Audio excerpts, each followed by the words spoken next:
Give thanks every time. Alright, okay. Something new for today. Bringing you massive value, as I would say. In a new way. Alright, so. Took a good break.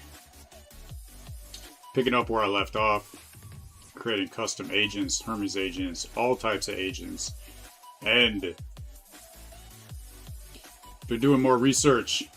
What I'm going to start with building today is something I think that I should have built from the start, but it's alright because it's still very close to the start and it doesn't really... Anyway. What I'm doing is wiki Carpathy style. Basically what I found out is like the way I've got these agents working is essentially like I'm giving each agent instructions based on what its job is. So the agent knows that, but the actual like context is not really there, right? I could have each agent go and, you know, search certain parts of the folder or the file project folder for each task, but there's a much better way that I found, and that's essentially having a Carpathy style wiki. So what that's going to be is Obsidian built into this business, and the Obsidian is going to map out the business, and the Obsidian is basically going to give the agents access to background information that it needs to do its job well, and that will be getting better over time. Like every time that I build something new in the project, it will be updated through the wiki for the project itself, and the agents will be able to see that, so they will have a much more accurate view of what I do, and not just have to like carry out the same process over and over without having background information about the business that is very important for creating the right things and doing the job correctly. So looking at the comments, respect every time, and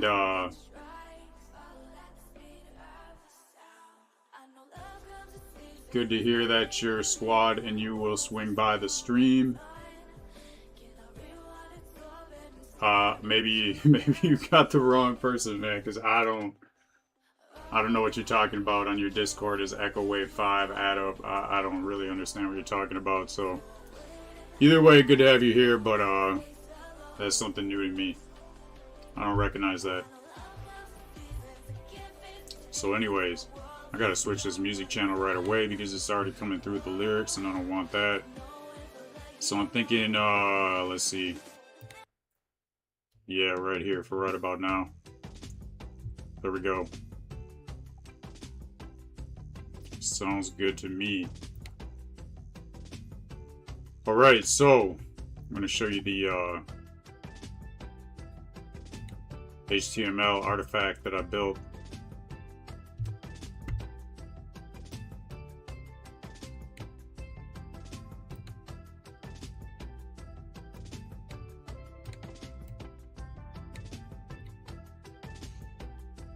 Alright, maybe the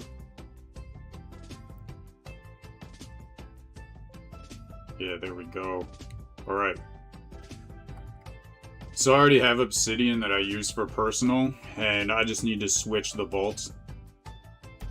And there's like a different vault with each project. So right now I'm in my personal and I just gotta do the steps.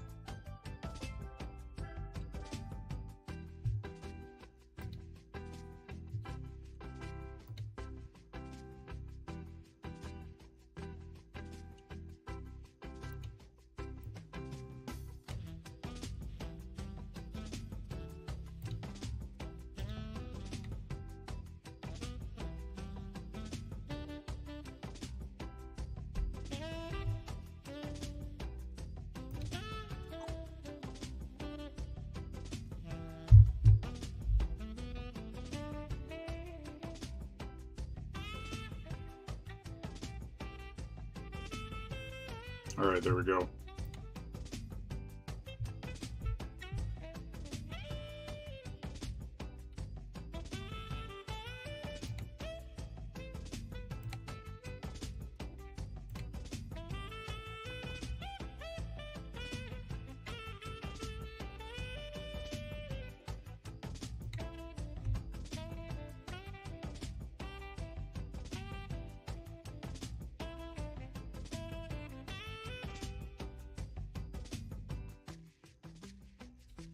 Gotta open the folder as Vault and not create a new one.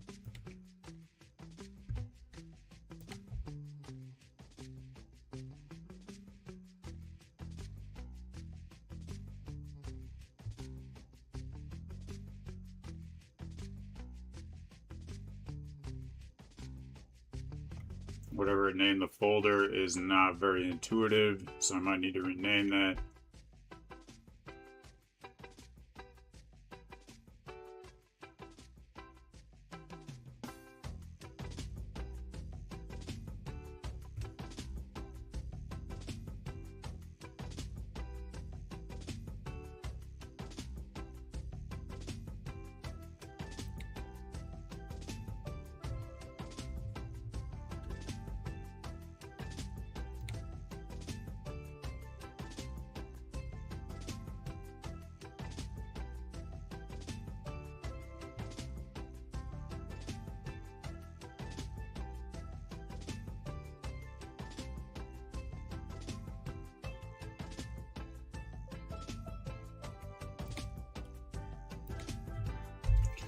Alright, so I'm in the process of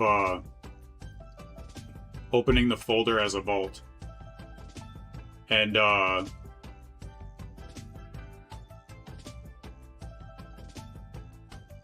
kind of confused because I already have one Obsidian project for like my personal brand that's more of just like, you know, my personal stuff.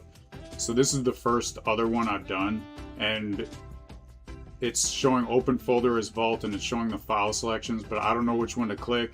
I'm guessing it's .obsidian. Because of the date that it was created. Actually, no, that is a month ago. So that would not be. So I'm not really sure which folder and what you named it, because I don't see anything that's specific to this project. It just says like .obsidian.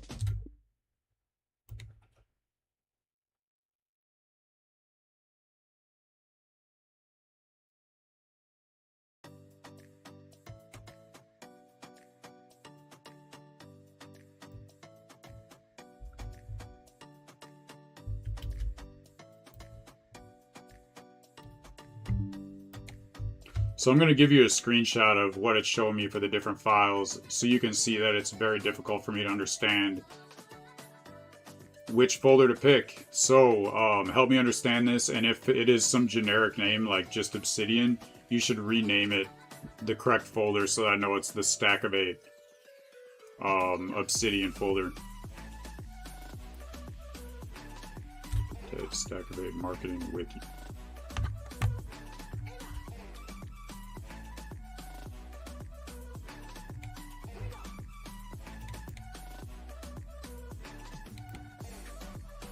Okay, I see. Found it.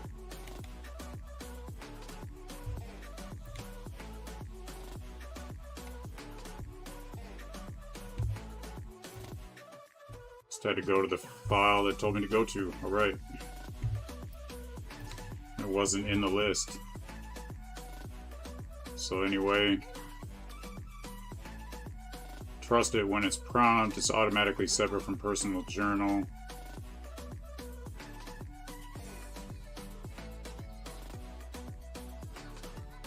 Verify it works. Open index.d, index.md.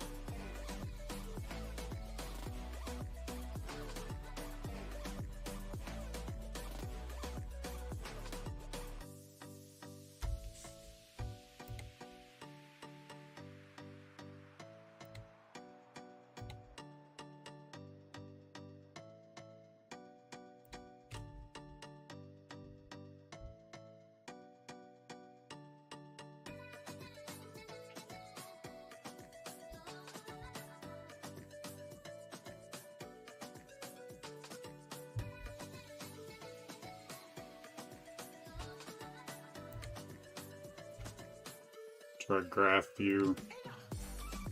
Oh yeah, it's all awesome. Okay. This is way easier than I even thought. Alright, so I'm gonna switch it to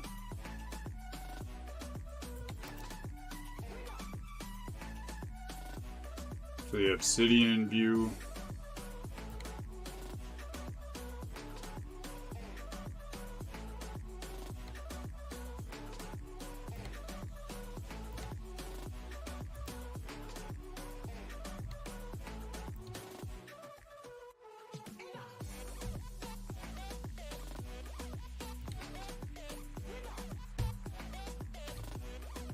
Alright, so here we go.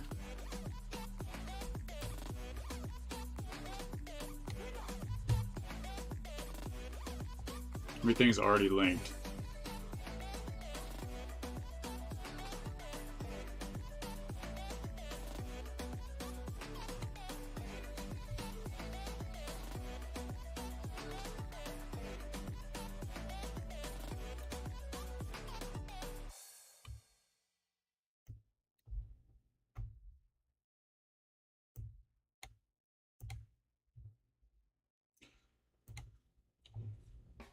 Right, so that looks pretty good.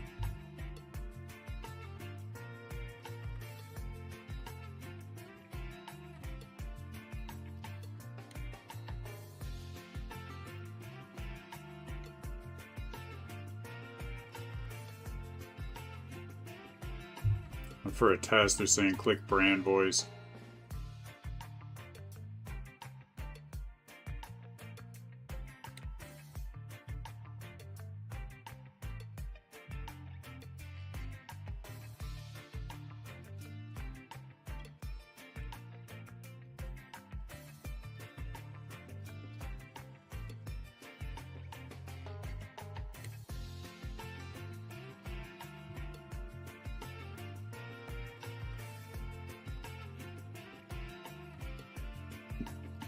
Open the backlinks panel.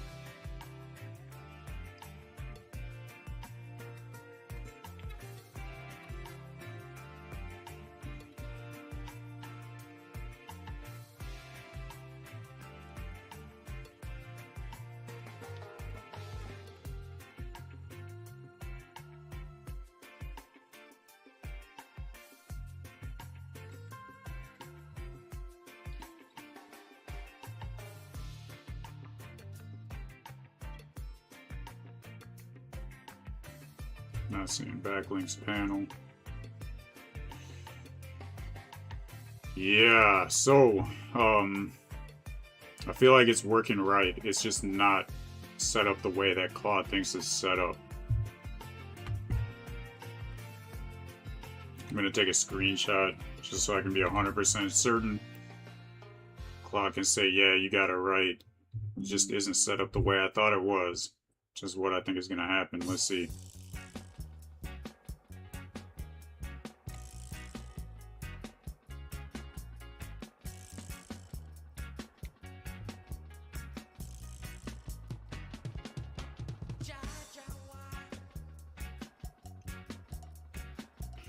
Alright, so I'm on the step verify it works, and step 7, I click the brand voice, and I do not see any backlinks panel.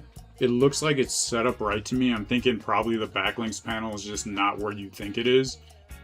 So I'm going to give you a screenshot of the page I'm on, and let me know, am I not seeing the backlinks panel? Is there like another way to access it? Is it set up right already? Does everything look like it's supposed to be? Let me know what you think.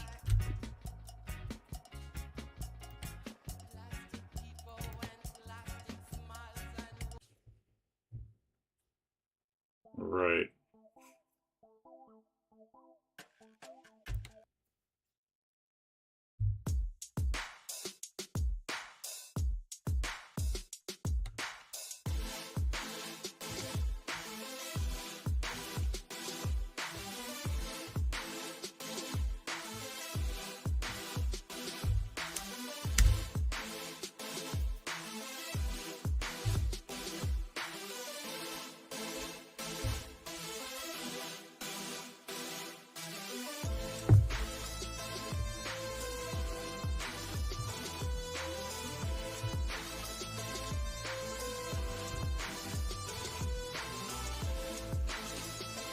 Definitely getting to a new level.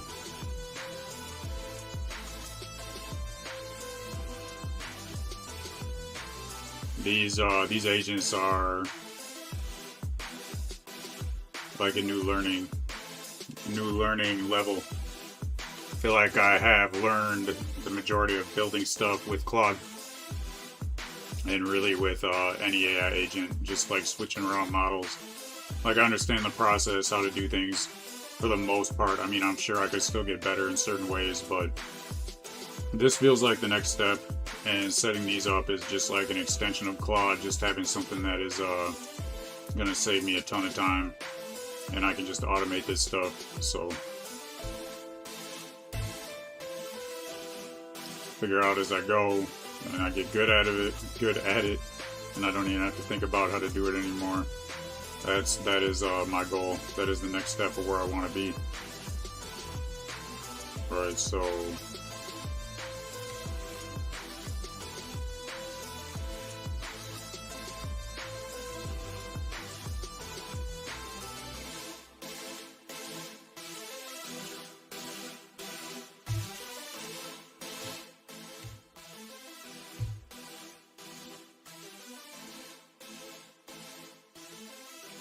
says everything's set up right, just like I thought.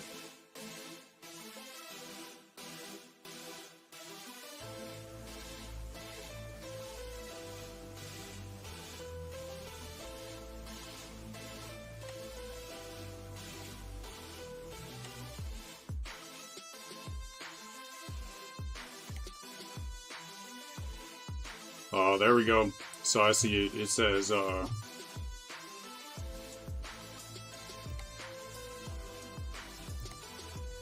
there we go, backlinks. Alright.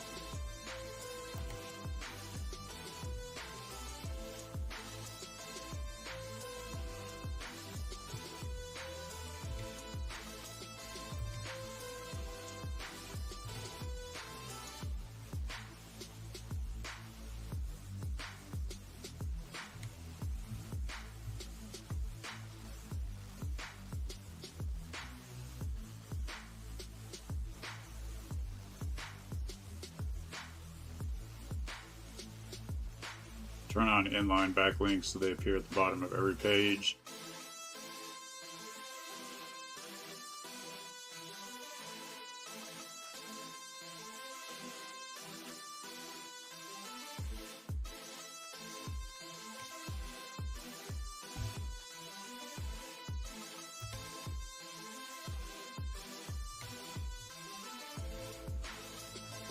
It's already on.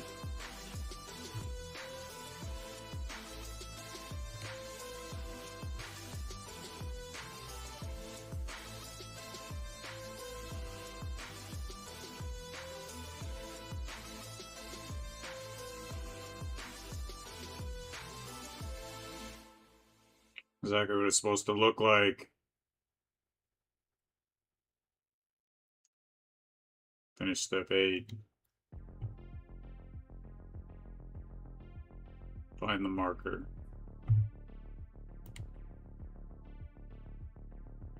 What?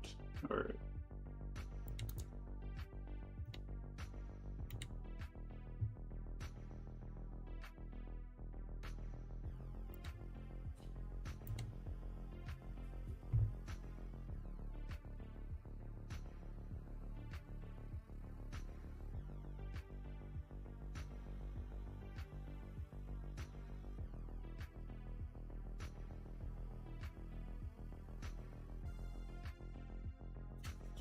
Read compliance / advice line.md. Something tells me I already know what this is gonna say, but I'll still do it anyway.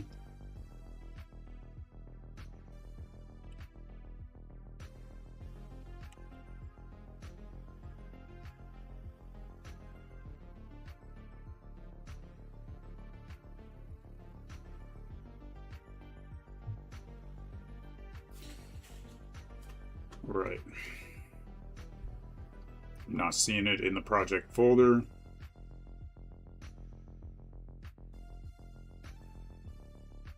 So I gotta search for it now.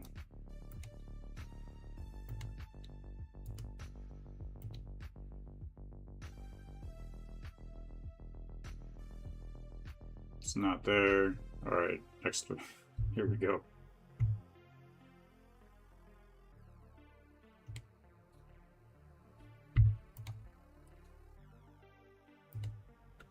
So I'm really confused for this next step. You're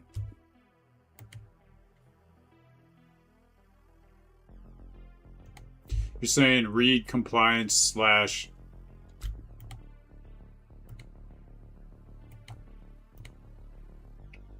It says read compliance slash. Okay. Adviceline.md. I do not see that in the file structure. I searched it. It's not finding it in the search. So from what I understand, that should be in this project. And I'm just not seeing it. So help me understand where to find this and where I can read it. And give me a better idea of exactly why I'm reading this and what I'm looking for. Because to me, it seems like I don't understand.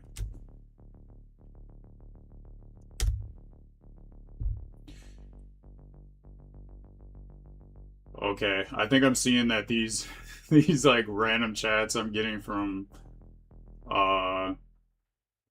Twitch are some kind of like spamming. And I'm starting to get better at recognizing like which ones are the spams and which ones are actual comments. So I gotta find out a way to if I can automatically cut out these spams.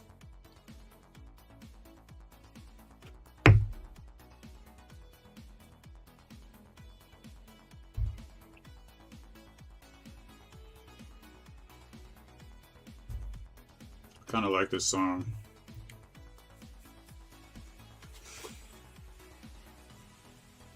There's something out there for everybody.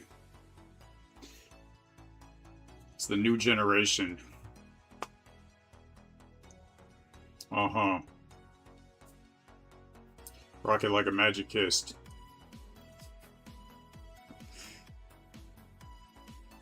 So...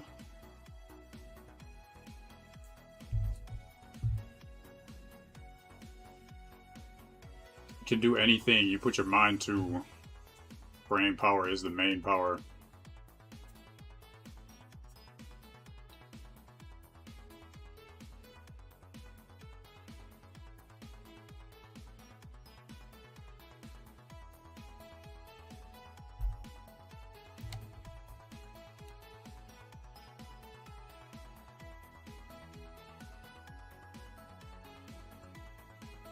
File is 100% there and correct. Oh, you just didn't give me the right name. That's why. That makes sense. You just didn't add that first part of the path, so it's there and correct, but you forgot to tell me that. Alright.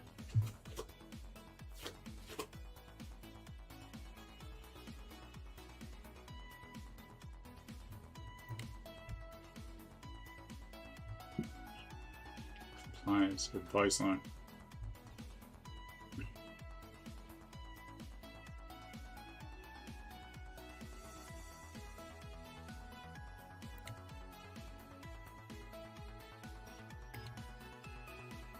There we go. Found it.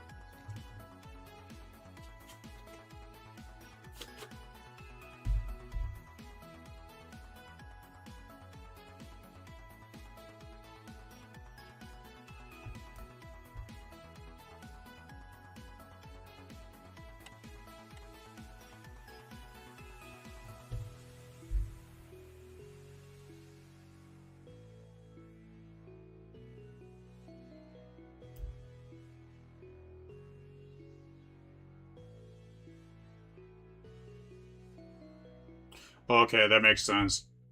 I was like, what is this for? It's all about staying on the education side of the SEC advice line, following regulations, super important.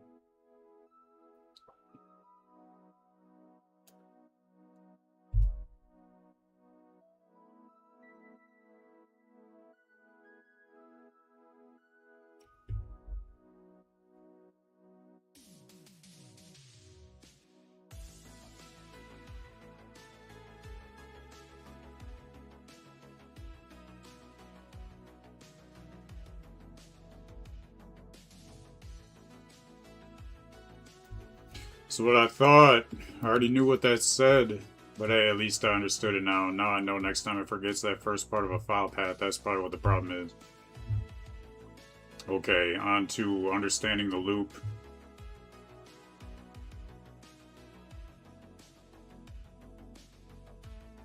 Wants me to change a fact on the page.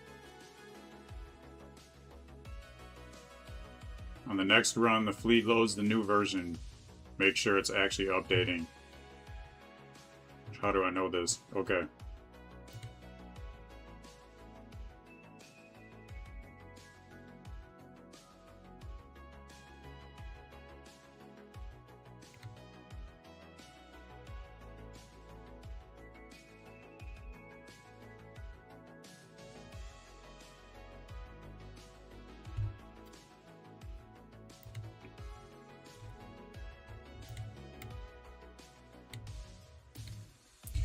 So now I'm on to, I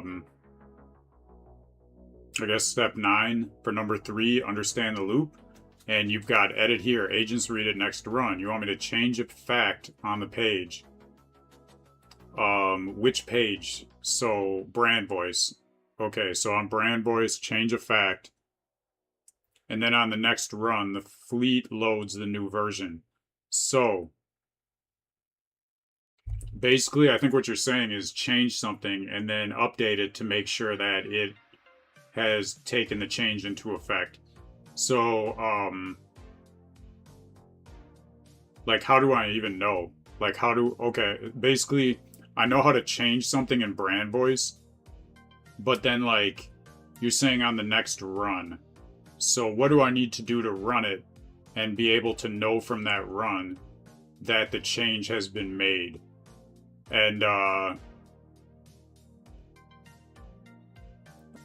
mean, this honestly sounds like something you could do and verify. If not, let me know. But, I see why this is important. So it's basically, if I'm understanding this correctly, when I add things in the future or things are automatically added in the future, I know that it's updated. This is kind of difficult to understand, but I feel like it's really easier than I think it is. It's just explaining new stuff to me in a way I'm unfamiliar with. And I just need to have it, like, clarify to me. Like, as much as I've been talking to Claude, it still explains things to me in a way that I'm just like, it goes over my head sometimes. But then when it explains it to me in a different way, I'm like, oh, duh. Like, that's super obvious and super simple. You just explained it in a way that made it sound super difficult. And, maybe it's just the break. Maybe I took a few days off and my mind is just, like, just not used to working with this, like, all the time like it was. But definitely, this is, like, super very functional part of these agents, and I want to make sure it's working correctly, even though I think this is kind of like a waste of time, that it should have already, like, if it's showing up on the wiki, then it should be automatically updating, but it wants me to verify it, so I'll at least do it so that I know. And welcome to the chat, Bread on Purpose. Talking about you fired Claude for talking that way daily. That is a good thing to try. I need to tell it, stop trying to be smart with me or it will get a write-up. That is a good, because that's what it does. It's like,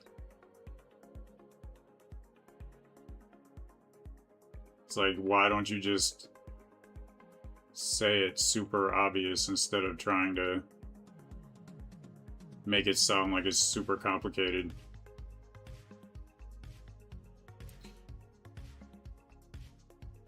I'm gonna see if I can make a skill. Sounds like maybe caveman.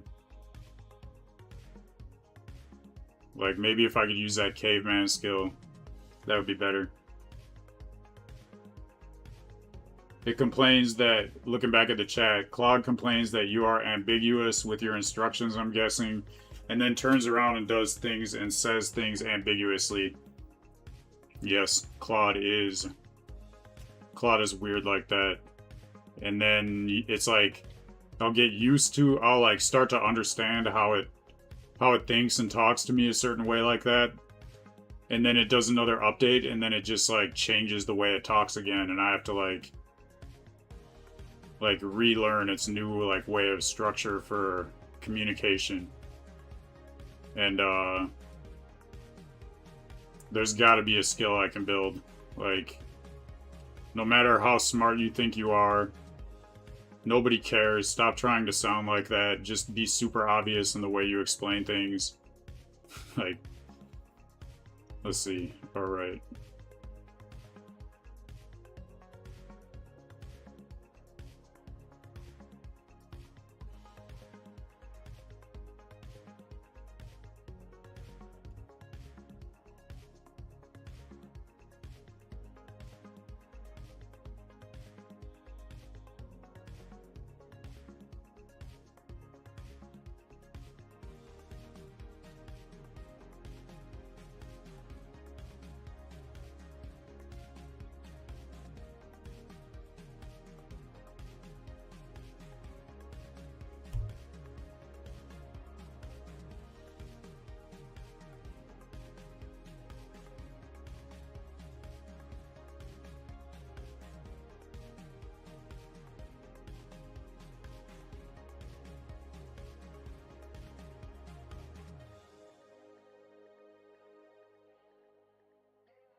So basically, yeah, it's saying like, if I was going to do that manually, I would have had to wait a week for the next run, and it was able to do it automatically.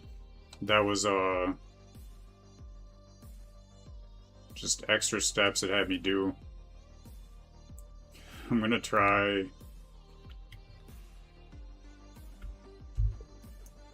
So, I want you to start phase 2. I also want you to stop trying to be so smart.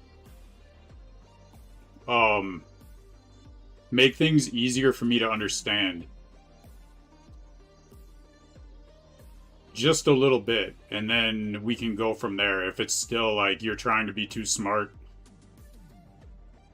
A lot of times when you give me instructions, it doesn't make sense to me, and then after I have you re-explain it, it's like super obvious and super simple.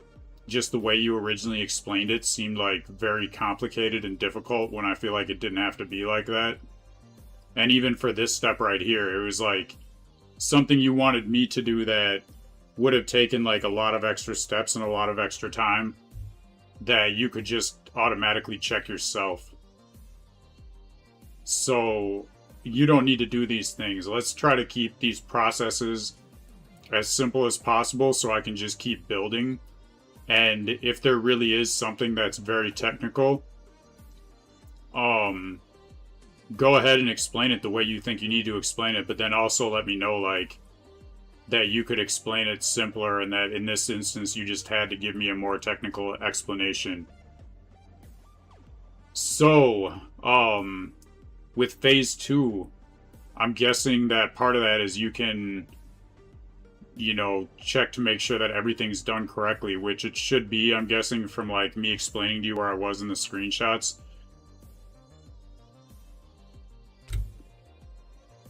Alright. Hopefully this helps. We'll see.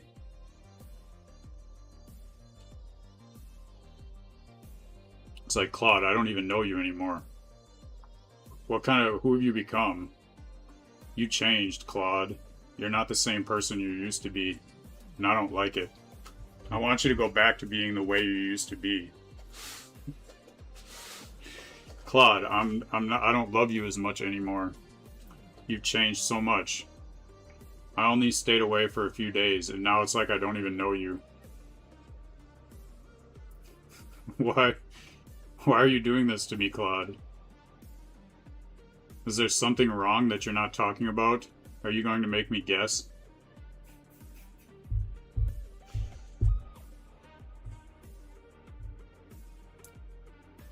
Claude, ever since I went away, things have not been the same.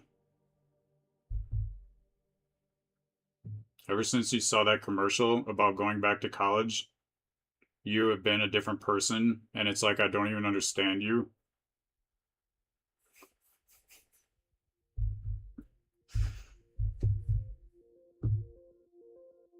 I don't know what these college professors are telling you, but you need to stop acting like you're so much smarter than everybody.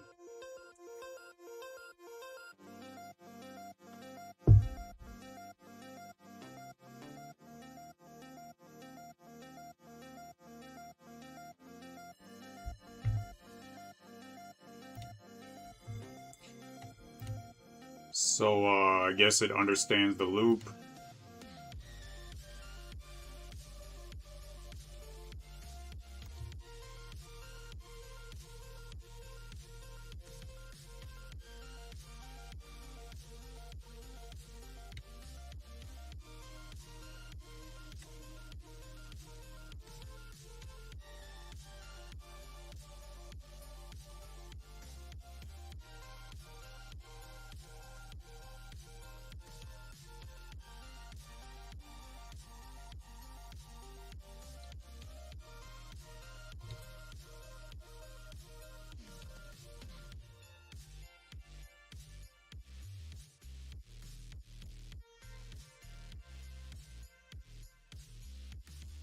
So, like, half those steps it gave me were super unnecessary.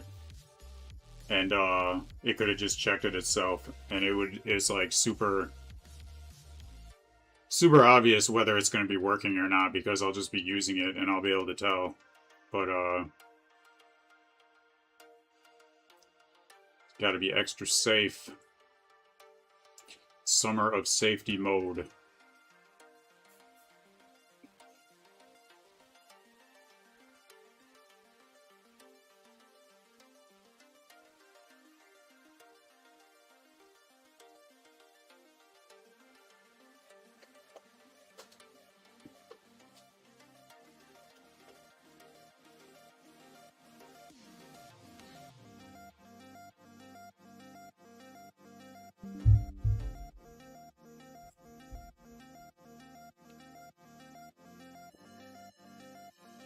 Whoa, I just got an update that I got a new reward in the world of tanks. But I don't even play those games, so I don't know why they're telling me that. I don't want to play any war games or any games. I want to build businesses. I don't have time for that stuff. It's a waste of time to me. If I was into playing video games, I'd be building video games. I wouldn't be playing them unless it was a game I built. Staying focused.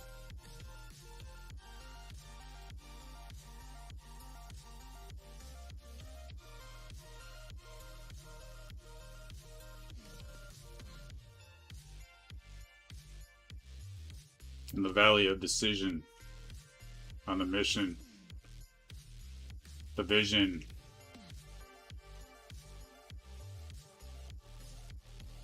Seeing it because I believe it.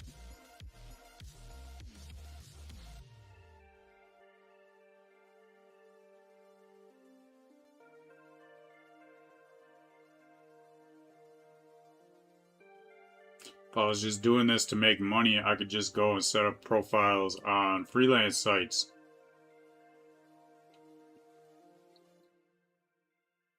Probably be making at least like $50 an hour. So I do not want to take that route and trade my time for the money. Rather take the longer route, build out foundations, that will scale.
Gotta have a safety note so the AI won't strip hyphens from words like self-directed. Like, who cares? Come on.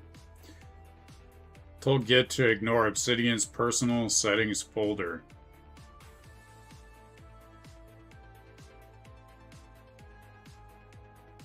Remove any empty note Obsidian auto-created when I clicked a not yet built link.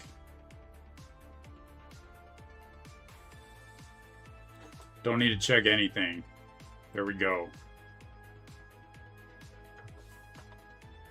Write the still empty pages. Market product channels.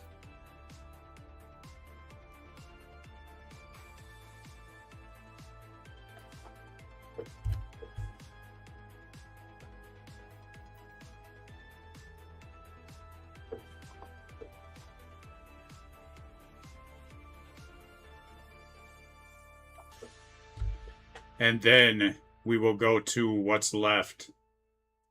And I will not rush it.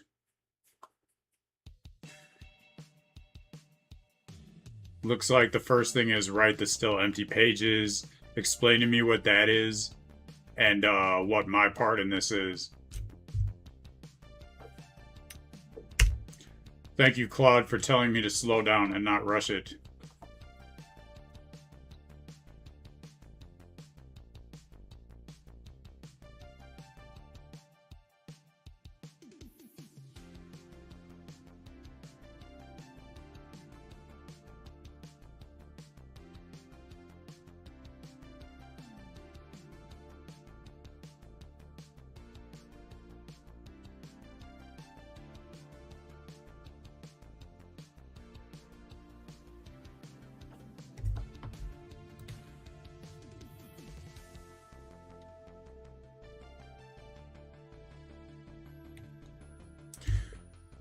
Okay, so basically, it looks like I've got this all set up right now, and essentially what it sounds like is, with my personal wiki or my personal Obsidian, like I'm going on there and doing like tasks that I got to get done and journaling and stuff like that. But it sounds like with this, I don't need to do that extra stuff. I could, but it's not necessary. Um, so I don't need to like open the actual uh project up in Obsidian unless like there's some specific use case to check something. But if I'm understanding this correctly, basically, like, it's there. I don't need to open it. Claude will automatically update it when I make updates on the project. And then, like, the agents I build will just use it for reference for essentially, like, background information that it needs to help it get better results. And, like, the best thing to do is just notice, if I understand this correctly, notice to see if it's like straying. Notice on the content that it creates, and just pay attention to see if it's like working according to like the brand voice guidelines that are in Obsidian. And if something seems off, then I should just bring it up to Claude Code, and Claude Code can check to make sure that it's actually like pulling the wiki stuff when it does its processes, when the agents do their jobs. Am I understanding this correctly? Gonna create a lot of jobs. Want you to know how many jobs I'm creating. You should vote for me because I'm gonna create a lot of jobs. Except they're gonna be all AI jobs. Gotta create more coal jobs.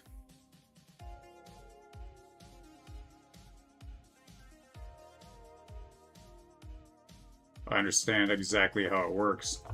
Alright. That's all I need to see.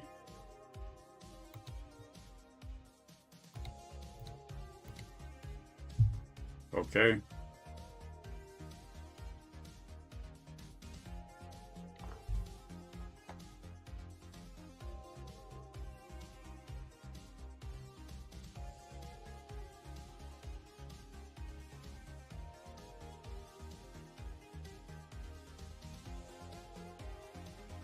Got a binder full of wikis.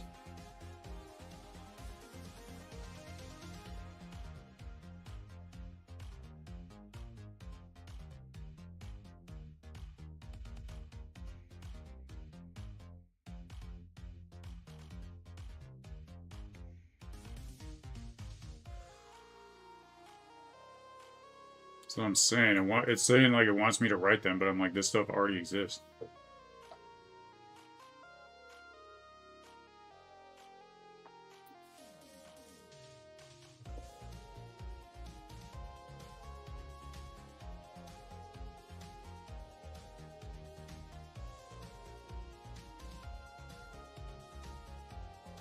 Hey, this is way easier than you made it sound again, Claude.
I want to try something with this.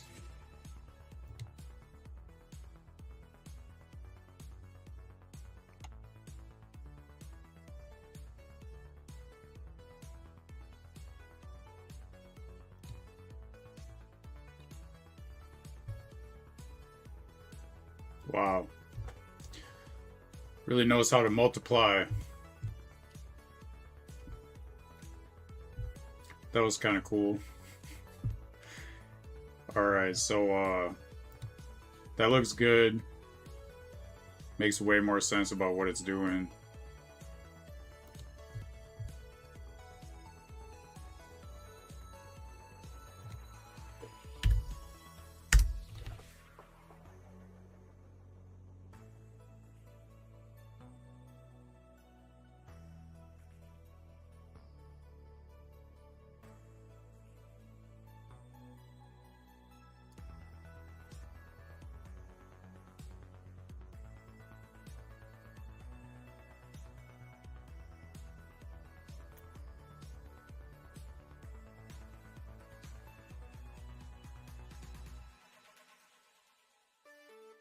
Two more days for Fable 5.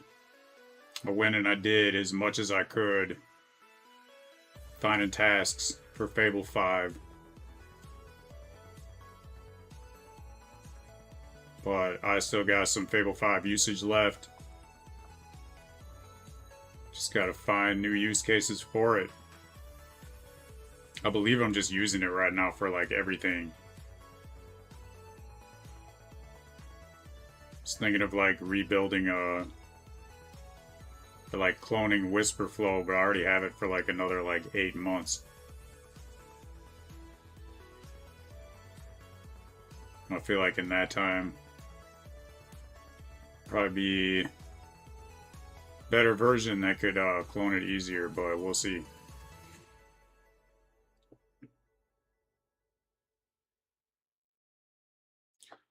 Did a lot of good research.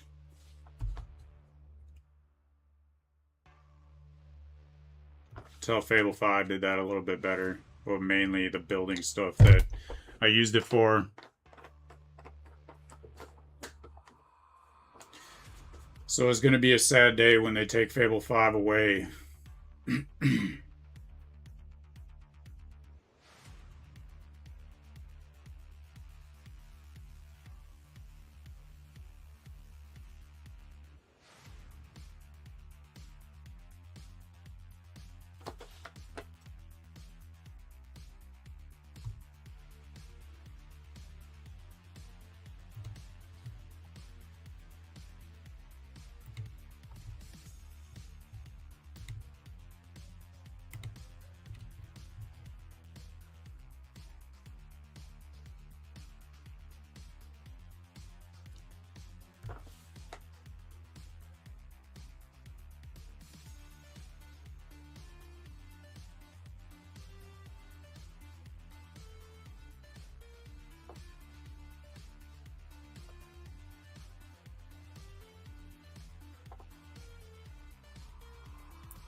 Looks good to me.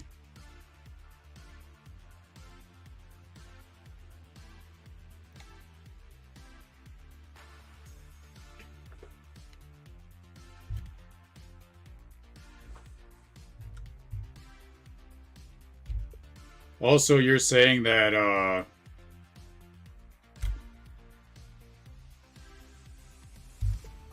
something about like this is built but it's not wired in yet. Help me understand why you didn't wire it in yet to the project, and why not just do that now?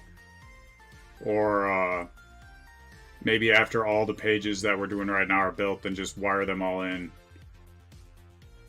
If it's that easy, why not just do it?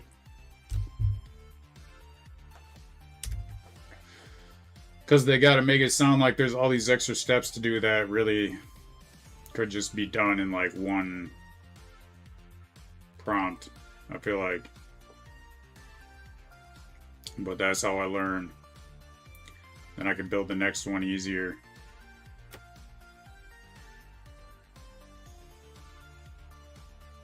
It's like a whole jungle of information.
So when the cloud agent boots up to generate a marketing asset, they will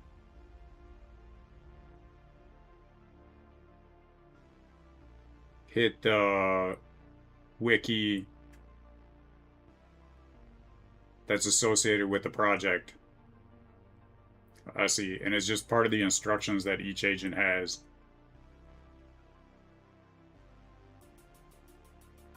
And the alternate way to do this would be to give it an instruction to read the entire, like, business history.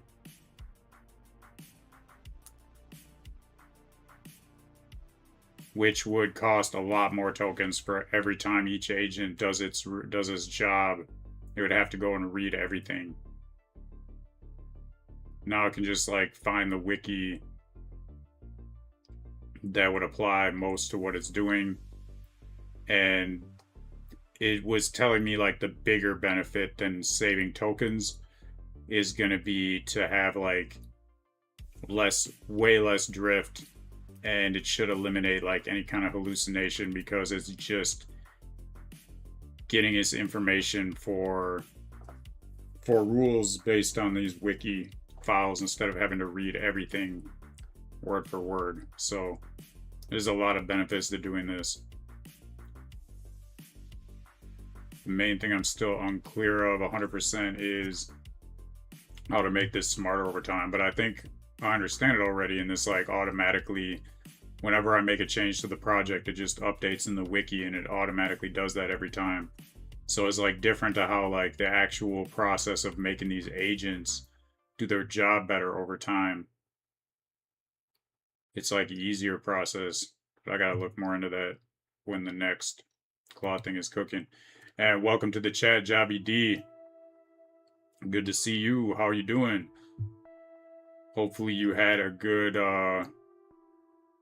break over the weekend. Or if you didn't take a break, knowing you got a lot done.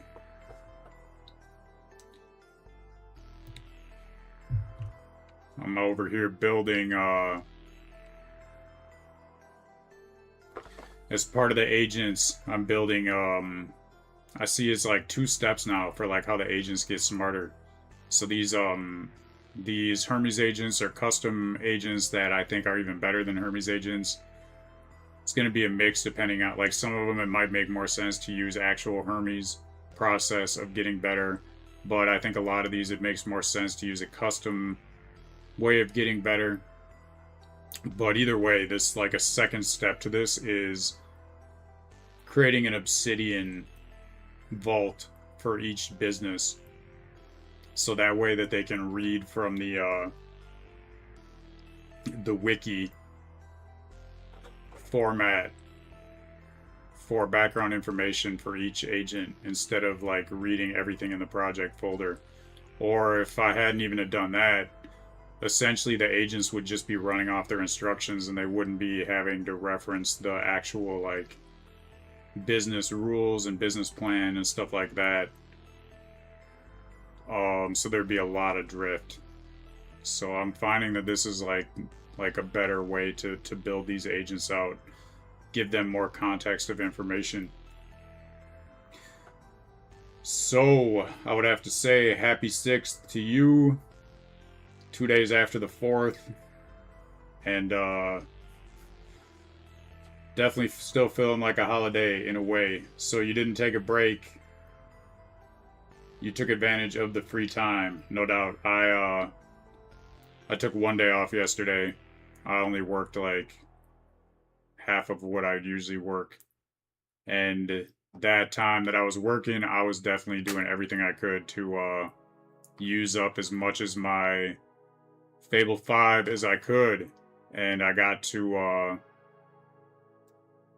the limit, and then it just refreshed. So now I got like 2 more days of 50% of my plan that I got to use. But I feel like I pretty much like did as much as I could for Fable 5, from what I understand that is good for doing. And I think after the stream, I'm gonna just do my best to see if there's anything else I could do with it. That's not gonna be just like doing something that doesn't have anything to do with my business. Just like, if that makes sense. Trying to find actual use cases, I think, is a better way to say it.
So I'm definitely understanding this right.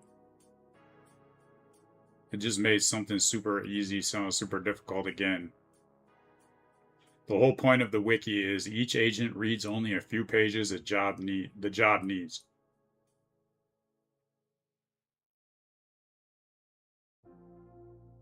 It's a per agent pick.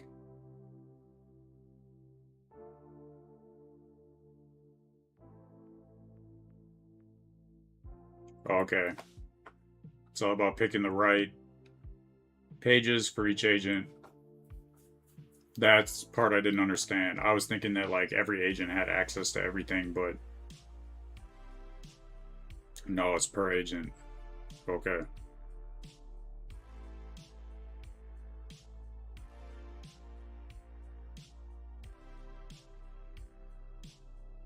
Alright, so now I gotta check this next one that was just created for X.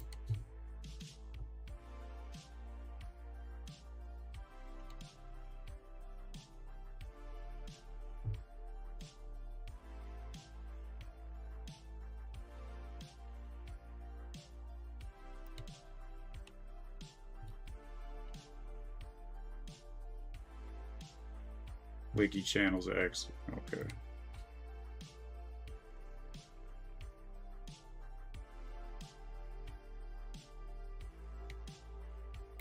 There we go.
All right, everything on the X page looks good to me. On the wiki page, there's only one thing that I'm not sure if it's like nitpicking, but basically it says 1 post a day. But what I want to do right now is 2 posts a day.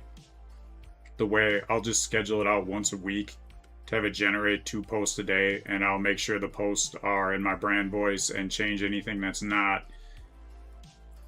And then you can just schedule it for 2 posts a day a week, and then maybe that'll change in the future. But that's the only thing I see that doesn't align with how I had this set up. So go ahead and make that change so it's 2 posts a day. And then commit, wire this in, and then we can go to the next page. And I understand what you're saying now, that we should wire these in 1 page at a time, so that I'm just like checking it out, making sure it's good, and then I'll let you know, and then you can wire it after I check it.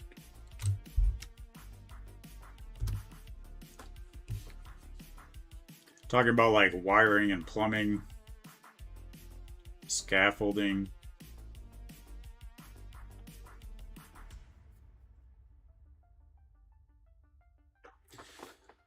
Feeling like it's a good halfway through the year point to review my goals and clarify them and see where I'm at with my yearly goals, and basically make sure that they're still in alignment with everything I'm trying to do. So I'm seeing that in ways I've made more progress, and in other ways, in other areas, I'm not as far as I'd like to be. But I know, like, I mean, there's a lot of work that needs to be done with a business, but I mean, there's a lot of work that needs to be done if I were an employee too. So I don't really see it as being that much extra work from actually just being an employee and putting in 40 hours a week for a company.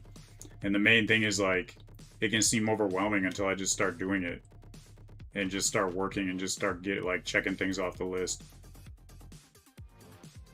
And a lot of times checking one thing off kind of adds more steps like this. Like, I did not know this. Like, I was like, well, I just create these agents and the agents do their job and it makes it easier. But then I'm realizing as I do more research and I'm building out these agents, and it's like, okay, well, what I didn't understand is the agents are just going off the instructions I'm giving them. But for context, like, it would need context that would basically require this wiki setup with Obsidian, which, you know, at first it's like, well, that's a lot of extra work. You know, I don't know how to do this. I got to learn something new. But it's like, I already understand most of it. Like, the more I build, the more I understand. And as I'm building this, it's really a lot easier than like Claude made it sound. And there's a lot of extra benefits to having this Obsidian for each different business or each different project that's separate from like my personal Obsidian that I did not see before. So this is all is all very valuable, and I just got to keep building and focus on where I'm at right now, and not so much on like how much work it's going to take to get to where I want to be.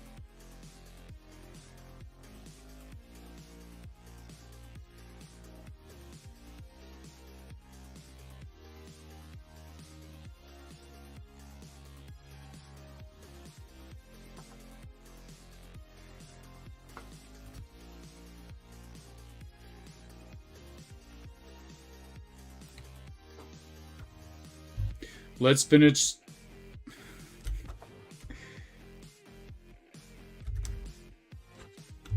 building the pages, and then I'll do the X posts.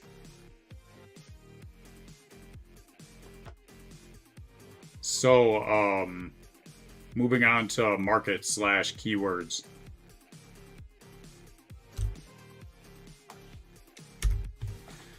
Claude's always trying to make me like switch tasks. It's like, no. Gotta stay focused on what I'm doing until it's done. Not trying to go back. Well, sometimes I do. When I was working all weekend with Fable 5, I had like 5 different projects open up, like all my projects. And I would just like go to the first one and be like, hey, this is what I want you to do with Fable 5, build this. And then start building, and I go to the next project and I'd be like, this is what I want you to do, build this. And I have like 5 ones running at the same time. Learned that using the skill tree version that I thought would make it faster. And setting that up in VS Code in the terminal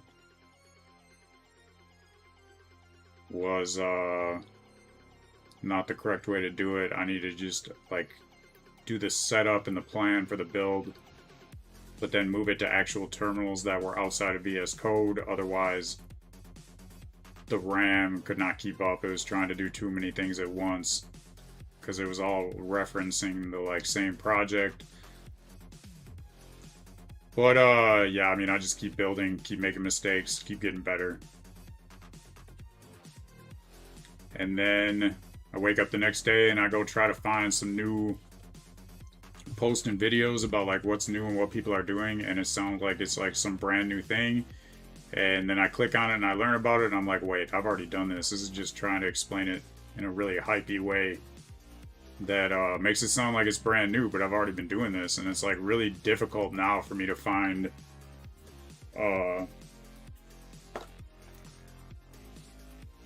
like things that people are doing that's not something I've already done. Okay, Obsidian market keywords.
But still, a part of me is like, I want to get this done so that I can get to the next thing.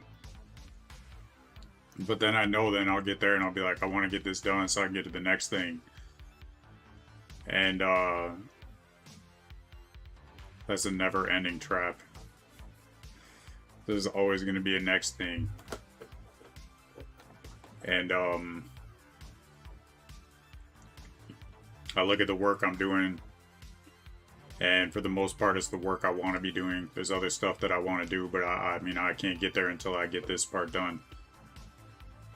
And I just have to think about, like, super interesting. I'm learning a ton. And I'll get there when I get there.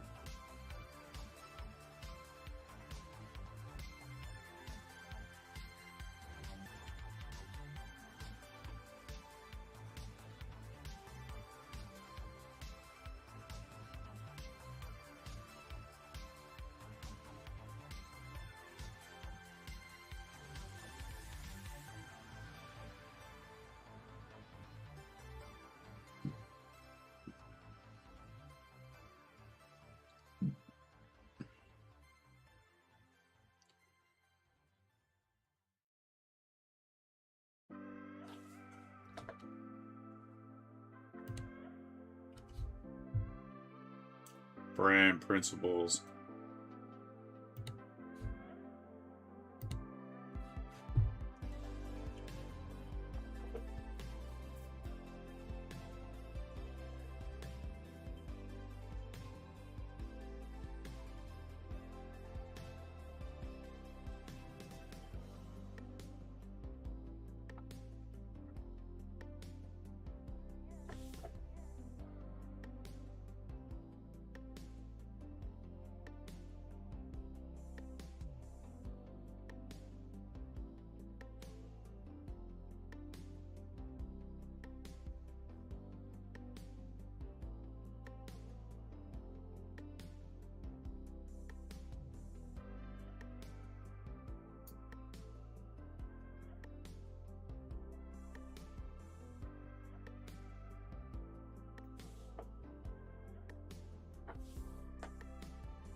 It's good to me.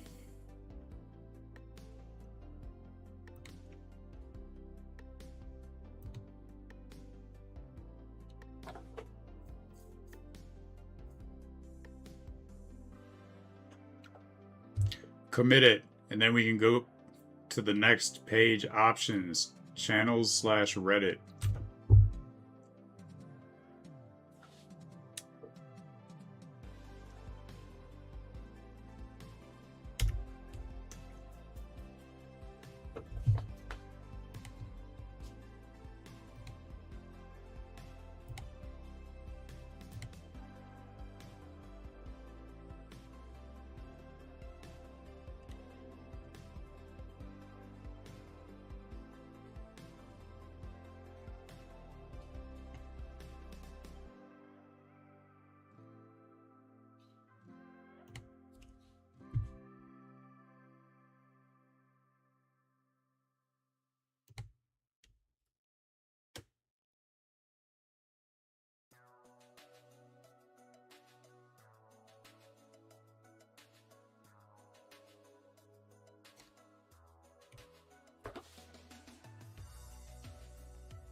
All right, so this is starting to make a lot more sense. Essentially, like, it automatically updates when something in that specific folder is added to the project. And then I just need to, like, watch the job that it's doing, make sure it's, like, you know, doing it correctly. And if I see something's wrong, then I can just go in and, like, talk to Claude about changing it. And I think the main thing that I didn't understand before is, like, that I want you to verify is that each one of these agents is not looking at the entire wiki. Like, I need to point which pages of the wiki or which parts of the wiki apply for each agent. And that is, like, one of the main reasons that this saves tokens and it stops drifts so much, because it's only, like, pointing at certain parts of the project. Whereas, like, if I had the agents set up without this wiki, then it would basically, like, just scan the entire project folder for information every time. Am I understanding this correctly?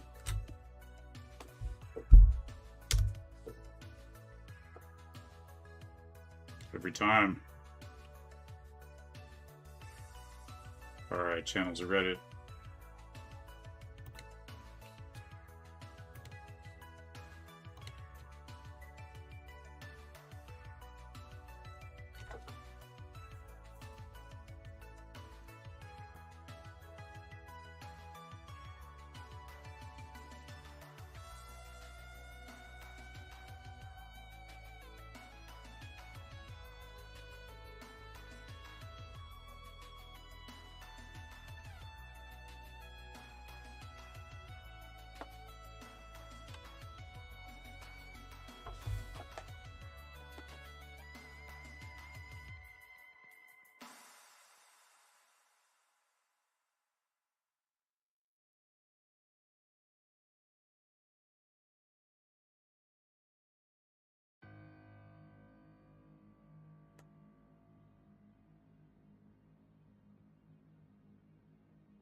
That's awesome. It knew exactly, like, rules that I had given it before for Reddit that I learned along the way.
Commit it. And then we can go on to channels/YouTube.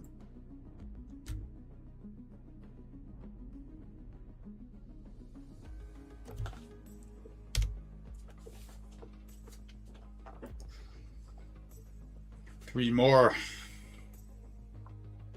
And then the wiki should be set up correctly, if I understand it correctly.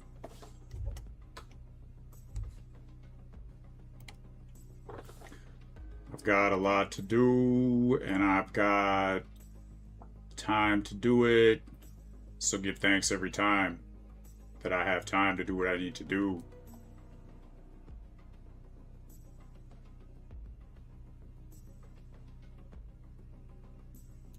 Even though at times the time seems like it's not enough, the time always comes through in the end.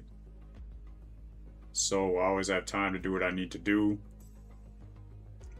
And even though at times I'd rather be doing something else, I just think about the time it would take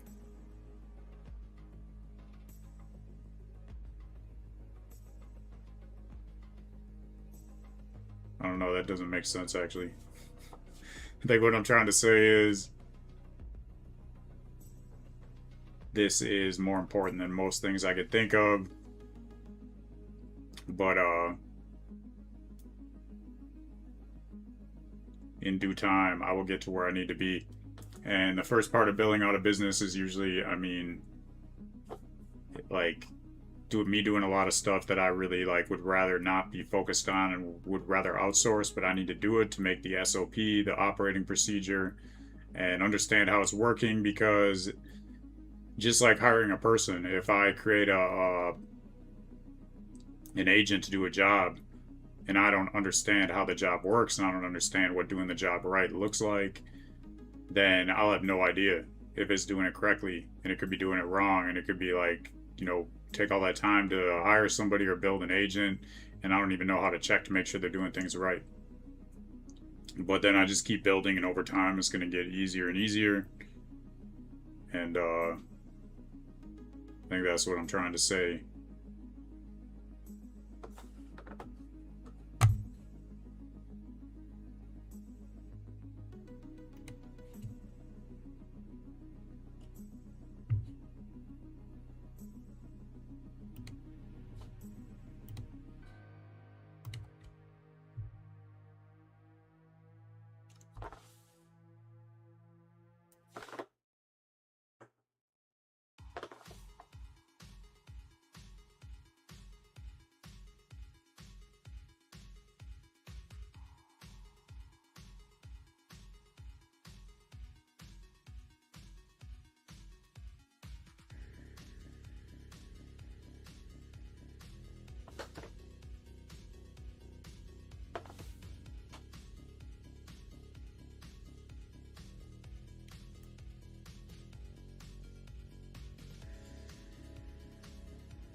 The 4 video types look right.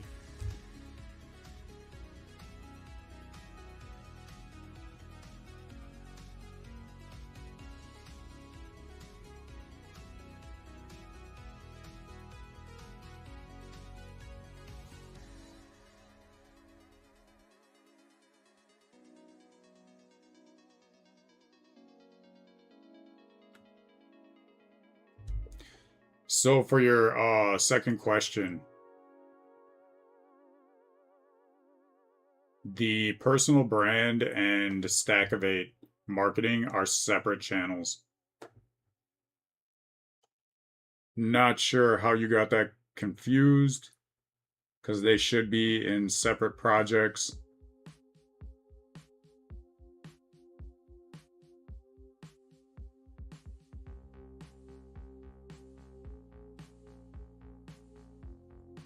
So, now that that's cleared up, just make sure that that's not, you know, a problem in this project anywhere else. Like, as far as I know, everything is separate in separate projects. But, if you can do a quick double check to make sure that that is something you're totally clear on and it's not going to be a confusion anywhere else in this project that might come up later. And everything looks good to commit the YouTube channel part of this wiki in Obsidian. And after you do what you need to do, we can go on to the next one, channel/video kit.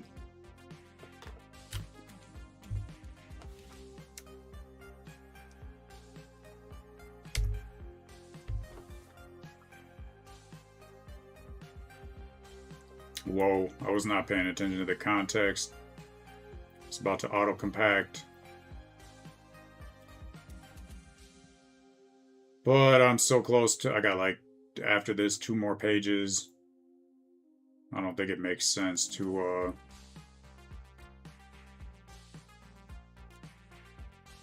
start up a new, fresh terminal. I'm just gonna let it compact and then do the last 2 pages.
That just reminded me something I can build with Fable 5. Awesome.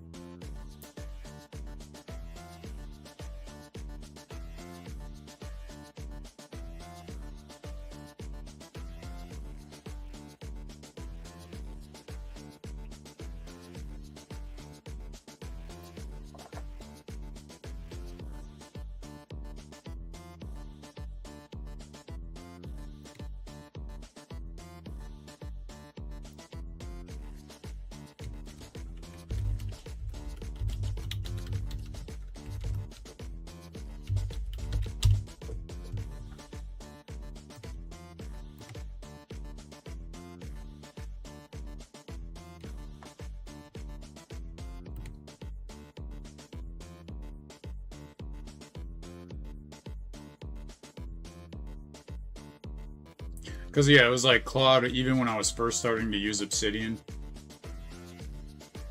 Claude had me, like, kind of, like, stumbled, like, okay, each time you make a note, make sure you put brackets around, like, the thing you're doing and, like, the system that it goes with. And it was really confusing to me, and it was, like, at first, I'm like, okay, like, not really sure how to structure it the way I wanted to structure it. So after a week, I just like didn't really focus on it that much, and I only did it once or twice. And I was like, Claude, I'm not really sure what you mean. Like I've been trying to like categorize this stuff with these brackets the way you're telling me to, but it seems like a lot of extra work and like something out like how important actually is this, and can you just like do it yourself? And it was like, oh yeah, I can just do it myself. Like you don't have to worry about that anymore. I'll just automatically do it. And I'm just like, okay, well, why didn't you just do that from the start? Why are you telling me to like? So I need to be clear with Claude about like, don't have me like manually do things that you can automatically do. And I'm just like really looking forward to when it can automatically, these agents can automatically work in my browser. And I've seen some videos of people saying like, I've solved the problem for like the agents to work in the browser, and like, look at how I had this agent to like automatically go in my browser and do all these steps. But it's like when I check it and when I see what they're actually doing, they've created an agent that can do it, but it can't just like do it for like every new task that they have. They made it so like the agent has to like run a specific step-by-step thing going through the browser and doing things, but it's like per task, and it's got to be like specific to the actual task that they created that agent to do. It's not to the point yet where you can just have a new like thing on your to-do list and be like, go ahead and do this. Like you'd have to build out the agent step by step to do each single part of that task, which is going to take a lot longer when you have like different tasks that you got to get done every day. So it doesn't actually make sense, and a lot of people are making it sound like they've already solved that problem, but from what I see, it is still not solved for like the main thing that I would want it to do, which is like, I'm going to get different tasks every day that I need that process for, and it doesn't make sense to build out a new agent for a task that I'm probably only going to be doing once or twice.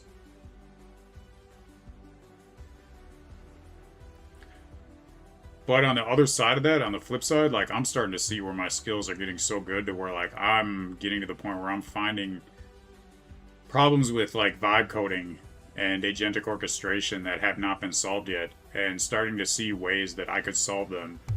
And I can tell that's really like next level from just building businesses, is to like I'm seeing where I can like build tools for actually like vibe coding and agentic orchestration that would make it better. But then I also know at the same time, like if I actually go and I build these tools out, I wouldn't be surprised if like a week or like a month tops, by the time I build out these tools, like they will exist on their own. And I feel like that's like a never-ending process of trying to like be one step ahead of where AI is and like build out these tools for myself, when AI will just end up building them over time. But anyways, this video kit part looks good.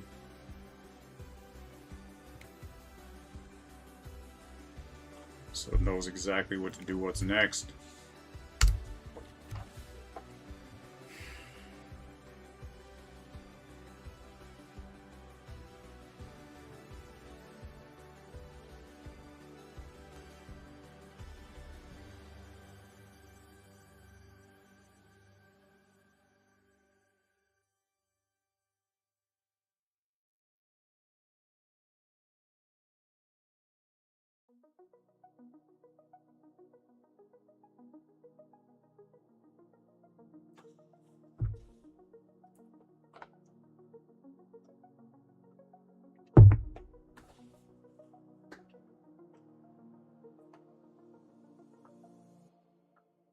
And I can't believe it didn't even auto-compact yet. I might even get all this done before it auto-compacts. It's gonna be close. I can definitely get some water in the meantime. Up to the time.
Welcome back to the chat, Freedom DAO.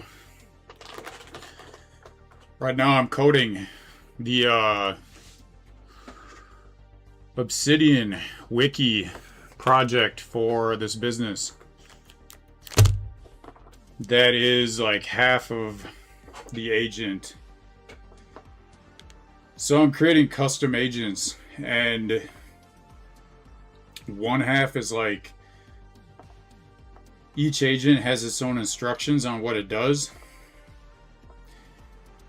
The other half is the wiki to give it like background information about the business, so it doesn't have to read through the whole project each time it does something.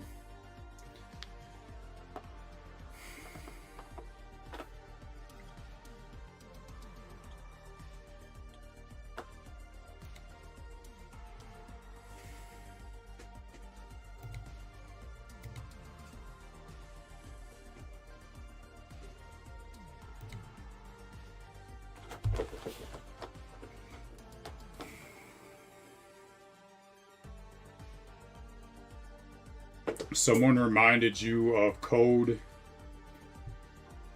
you made 3 years ago, so you started down the rabbit hole of making new ideas on the 3-year-old code. Well, sounds like a good idea, because it's a lot has changed in the past 3 years, and if you're using Claude Code, that's a perfect time to see what Fable 5 can do. I've definitely been spending the majority of my time over the weekend going over all my projects and seeing use cases for Fable 5 before it goes to API pricing. And I would imagine, like, just this weekend, if I was, from what I understand, if I was using Fable 5 with API pricing, for all the usage I got for Fable 5 just over the last few days, it probably would have been like at least $1,000 in API cost.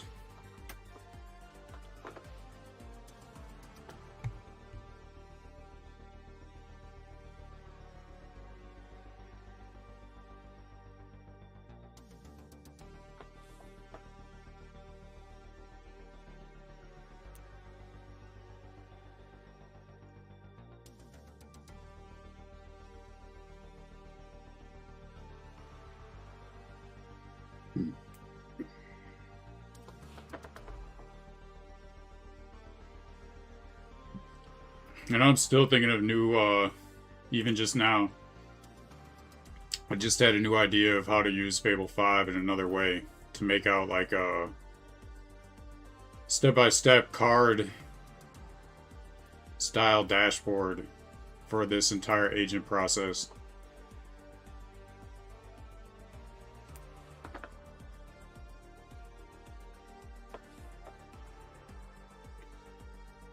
A lot of people saying what you're hearing, they want to try anti-gravity next, and that's still on my list. I'm just not seeing that as a high priority as a lot of other things. Sounds like most people are using anti-gravity with Codex instead of Claude.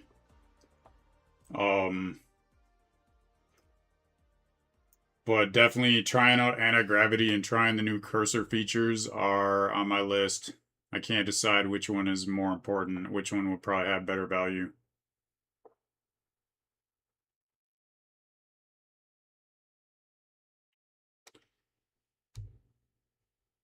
Alright, this looks right to me.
So now I know how the database tracks the manual human feedback.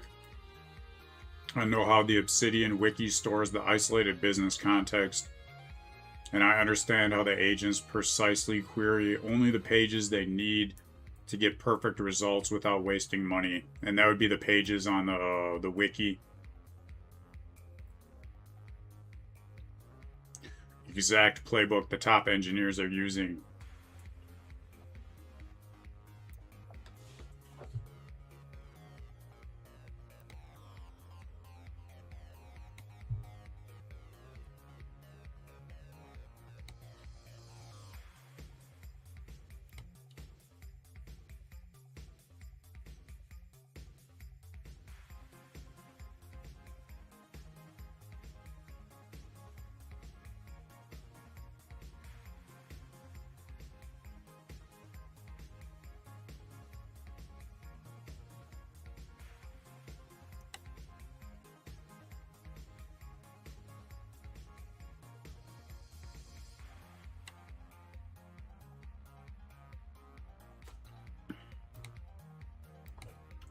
All right, everything with the pain points looks really good. And the main thing that I feel like I understand, but I'm not 100% sure, is that when I do more market research and I find more pain points, do those automatically get transferred into this wiki, or do I need to manually do that? From what I understand, it automatically gets transferred.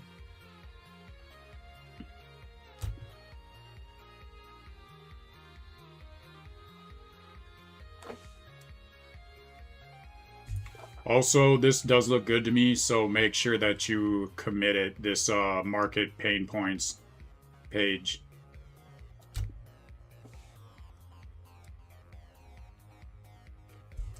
Oh, pain points. Pain points page.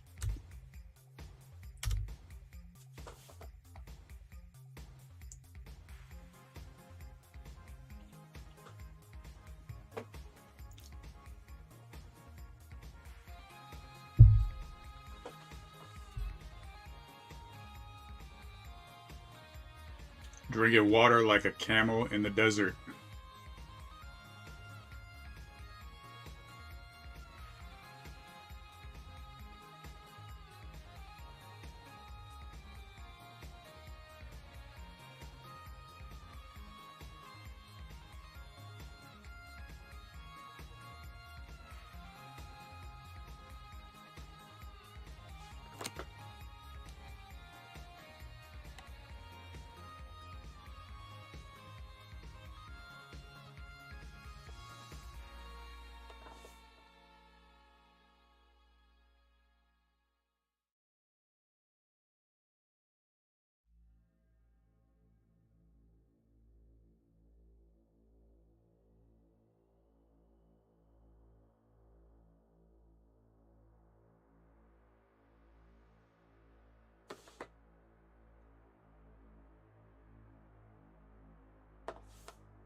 So I understand this now. And what would you recommend for, doing these manual updates?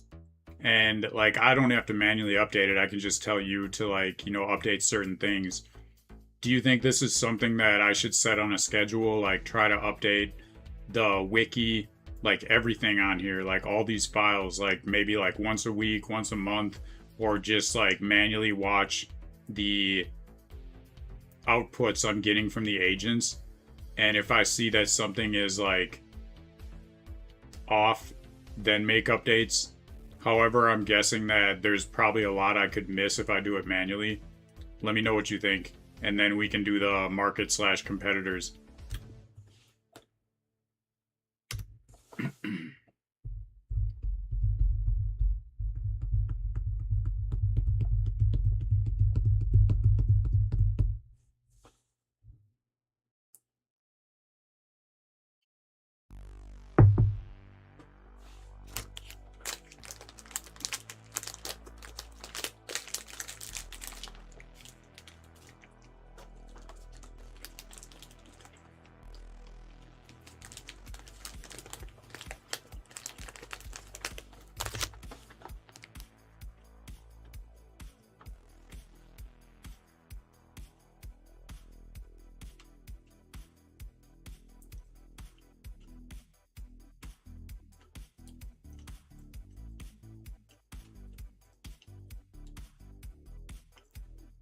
This music makes me chew faster. Like sometimes I go in a restaurant and I start eating, and then they start playing fast music. Especially like in a buffet. And I was like, oh, that's a trick. They're gonna try to get me to eat more food faster so then I eat less. But if I just take my time,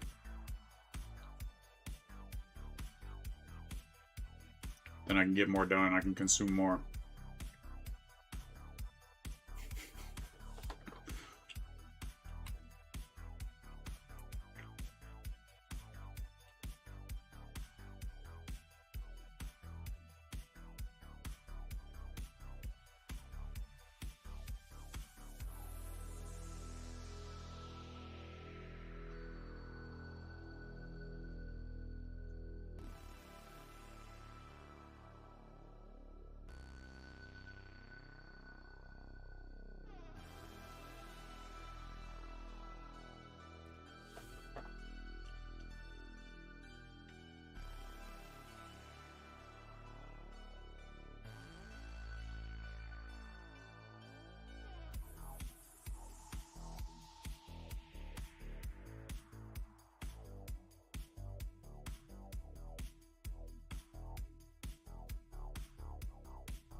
Yes. Keeping it fresh. Fresh section into Wikiplan MD. That's what I want to see.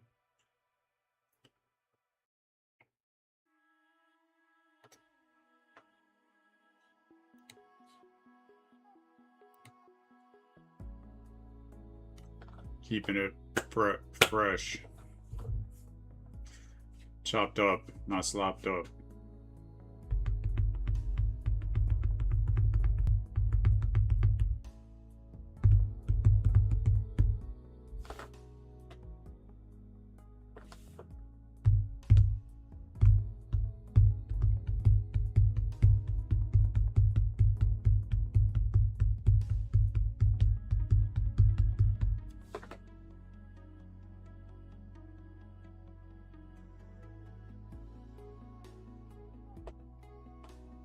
Right, that looks good to me.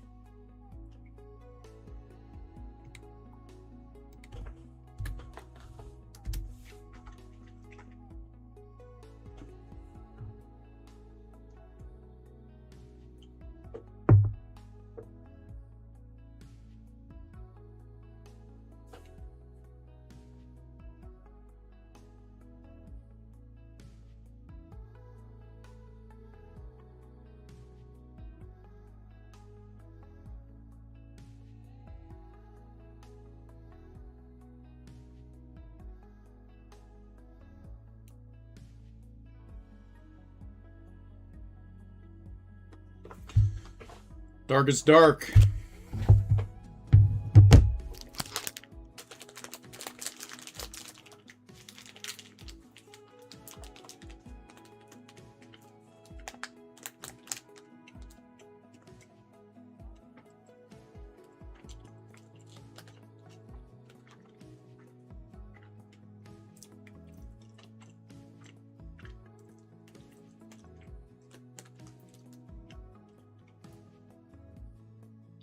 Looking back at the chat. Nyan, what is up? I'm doing pretty good. Building out Wiki, Obsidian, Vault for this business that the custom agents that I'm building will reference so that they can agentitize and do their job cheaper and better.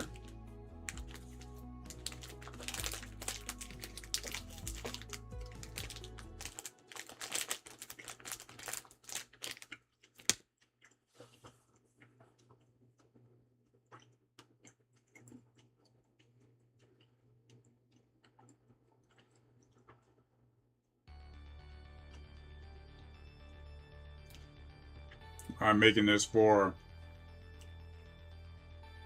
Stackivate business, the first business that I have launched for this challenge, first of many. And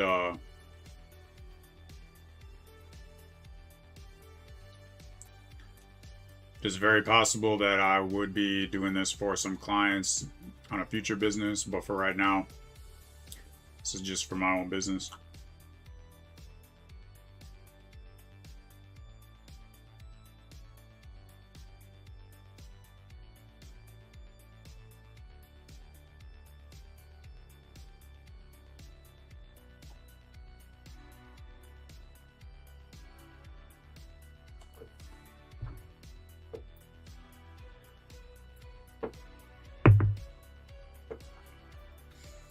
Plan MD, keeping it fresh and getting it done.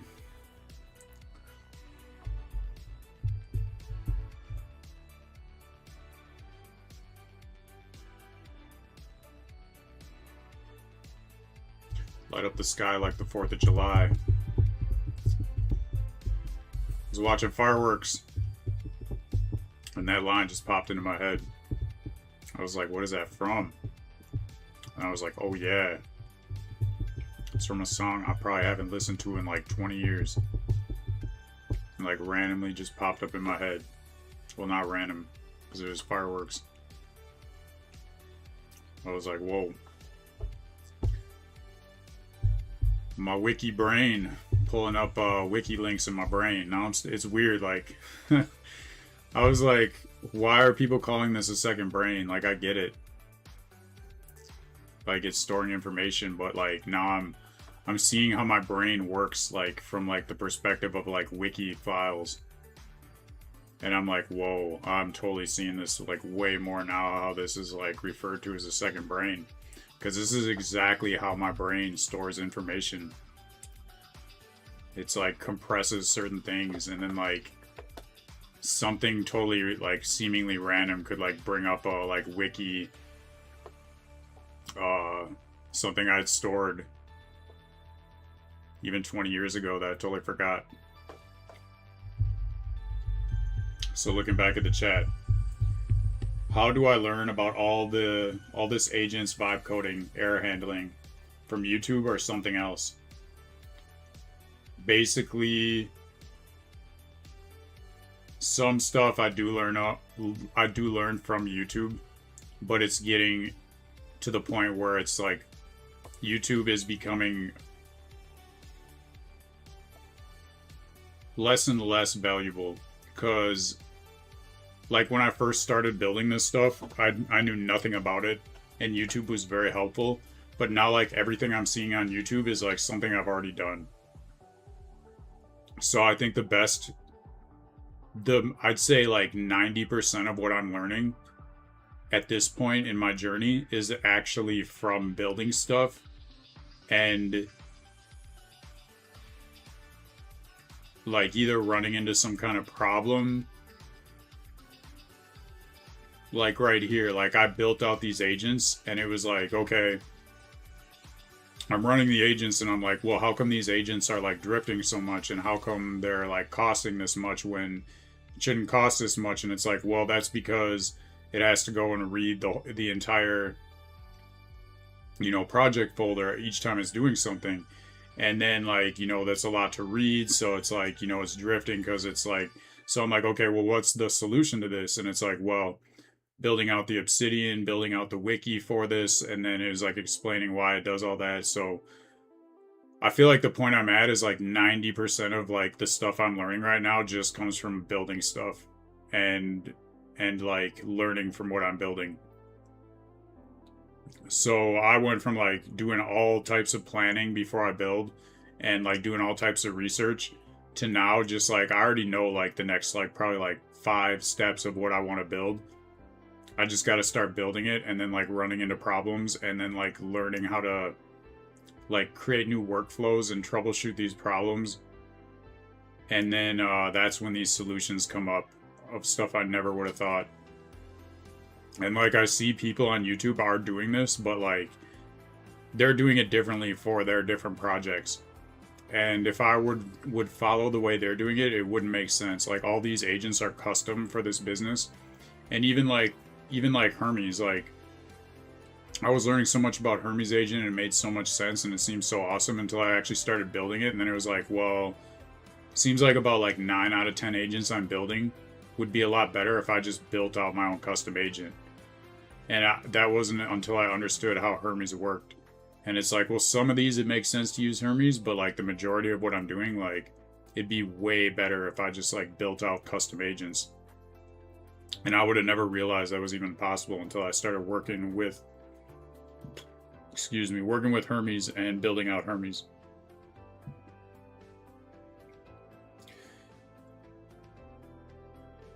So thank you for the sub. Respect every time. Good to see you in the chat.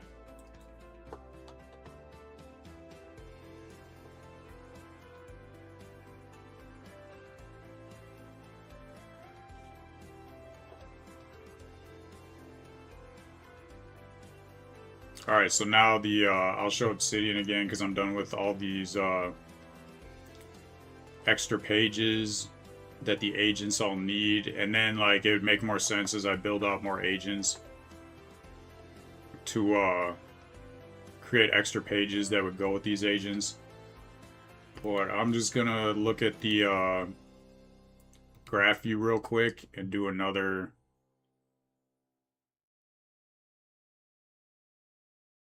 animation. I think it's called.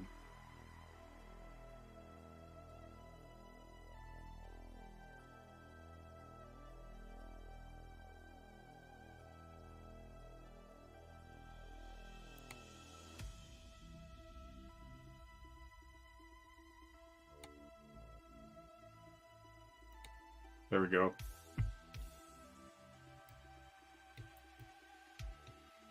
Oh, I see. That's really not necessary. That looks probably good right there. It's too big.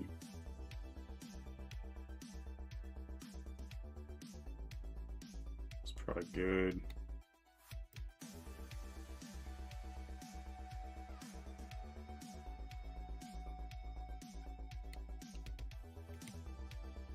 No arrows.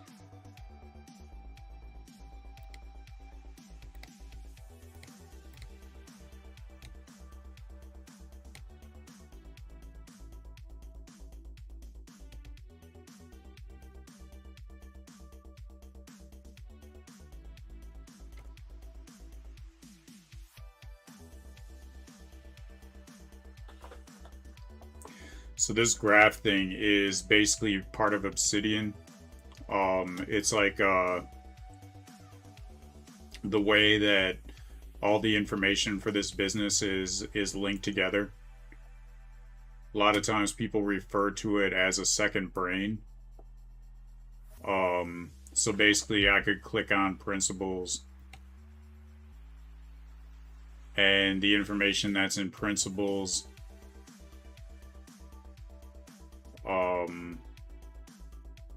like tags, brand, product, principles, research. So that's going to be like the main connections that this information has.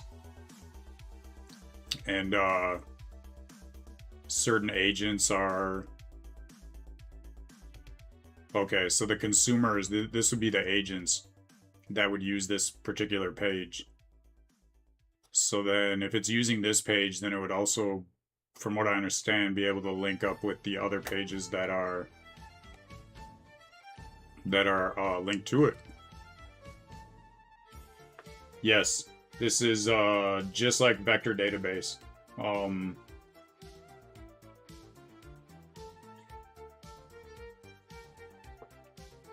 So I believe all this information is from the vector database for this project. It's not like I do have a backend database that's separate from the vector database, but this is just like the vector database, like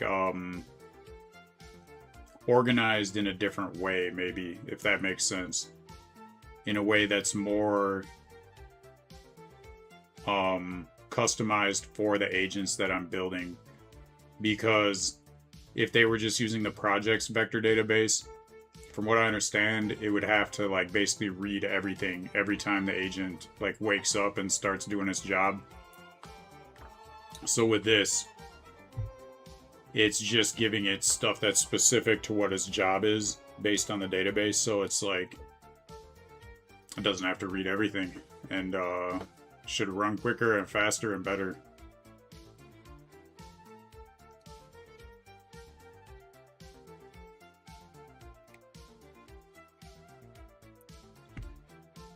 Alright, so that was all that. The wiki is fully written.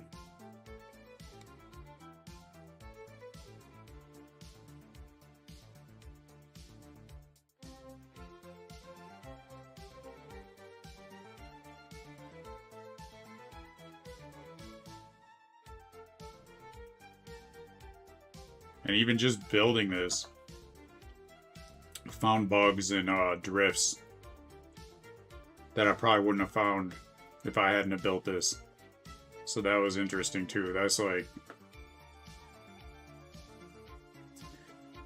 another benefit that I didn't even know.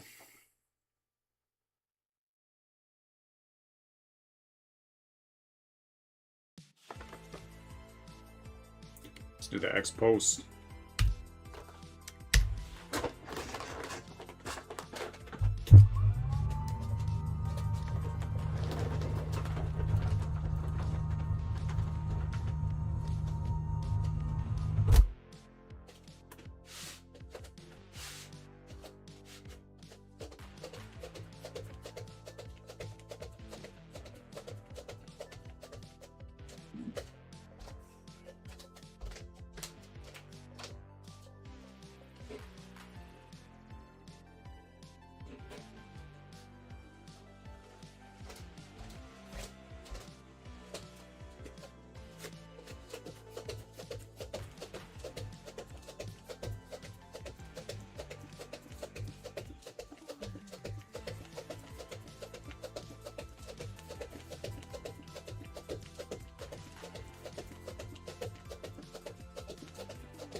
So it looks like I gotta check to see if the agent did the research.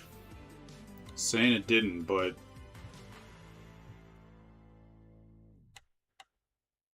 thought it did. But it would have been in the cloud, so maybe it's not seeing it.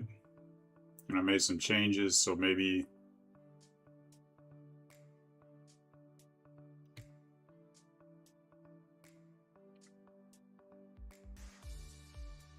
says last run succeeded.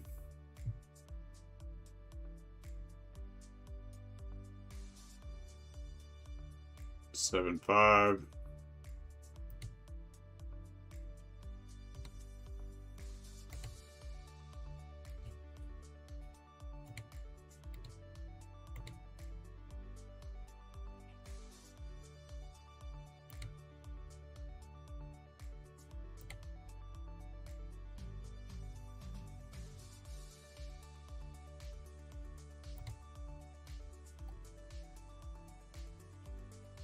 Yes, it did. So why does Claude not have access to it?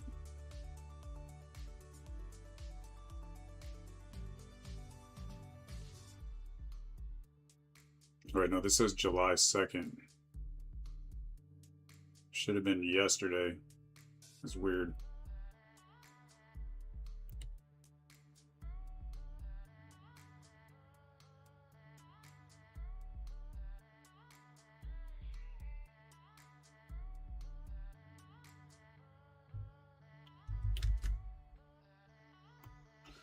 Welcome back to the chat, C Films. Respect every time. Hopefully you had a good 4th of July. Saw some fireworks. Whatever it is you do. Good to hear you're doing great. I have to say I am too. Right. It says July 5th, but then on the top it says July 2nd. That's weird.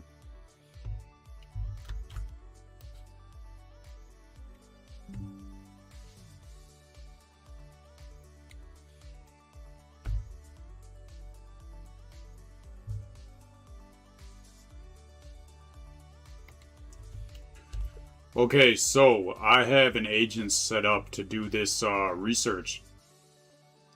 From what it looks like to me, the agent did do its job and do the research yesterday, and I'm seeing it on Railway on the project, basically, like with the agent. It looks to me like it's good, but this is only the second time, so I'm not 100% sure. But maybe you just don't have access to it. I'm not sure why you don't see it, basically, is what I'm getting at. I'm going to attach 2 screenshots to show you what I'm seeing that makes it look to me like the agent did do its job and did do the research. So let me know what the problem is. Is it that you just don't have access to it? If I try to like run this part of the workflow through here with you? Or maybe you can tell from the screenshots that something didn't work the way I thought it did. Or maybe it's something totally different. Let me know what you think.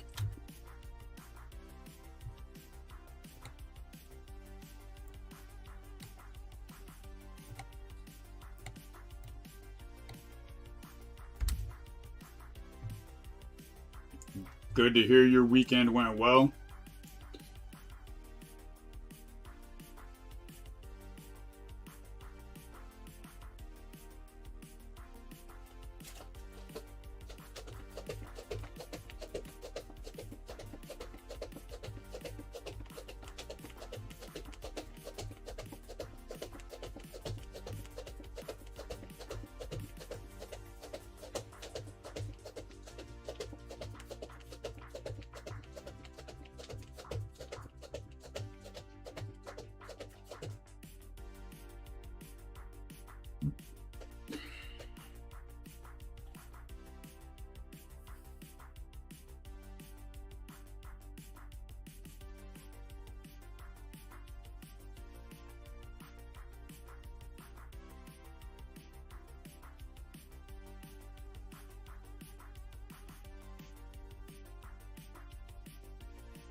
Well, this is a good thing to find.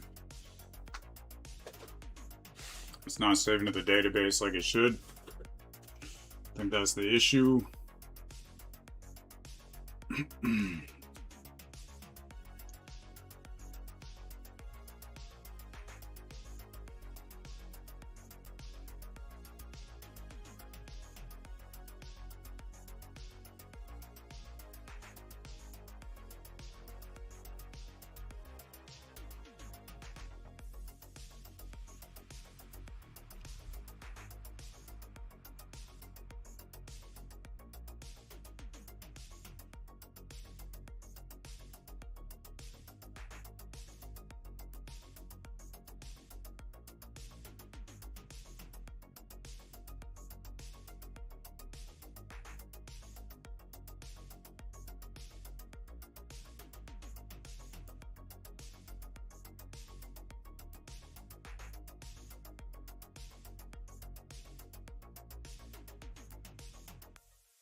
Looking back at the chat, you added some Major League sports venues to the C Films website.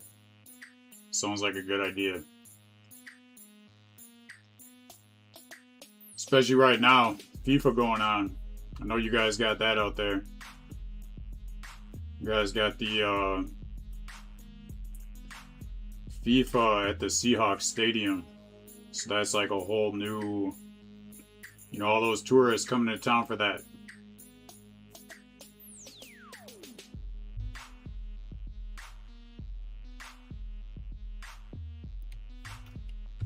This makes sense, and it was basically what I thought was going on. I did make some changes to this agent, and maybe that might have changed something the way you had it set up. But you're right, it should be going straight to Supabase, and then you can access it. So, like, what I'm thinking is, why not just build it so it automatically goes to Supabase, like you're talking about doing that build, and do that now instead of later. And then that way you don't have to run the research again and maybe end up with like something different than what we already got. That might be just kind of confusing to me. But let me know what you think. Do you see anything wrong with just doing that build right now and even going across the way the other agents are set up to make sure that this is going to not be a problem with other agents, so that they're all writing to the correct place in Supabase, and then you have access to this actual research run to do these to do the marketing work for this week instead of doing another run. Let me know what you think.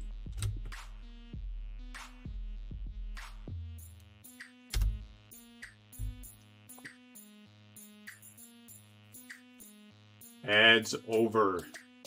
Not really sure what you mean by ads over.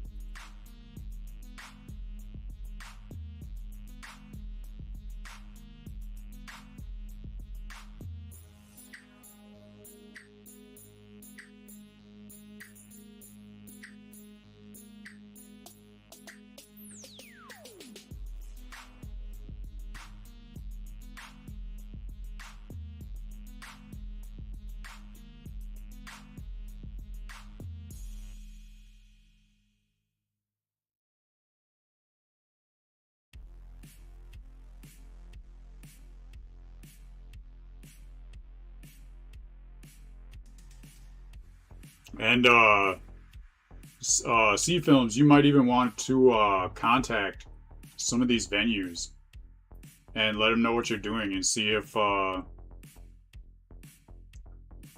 maybe they're running promotions sometimes, and let them know that you have a good platform for them if they have promotions, and maybe they could work out something where, like, instead of them paying you,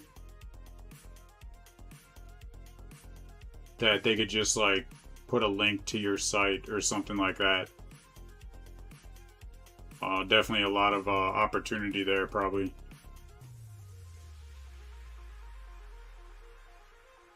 Oh, you're talking about Twitch has ad breaks sometimes.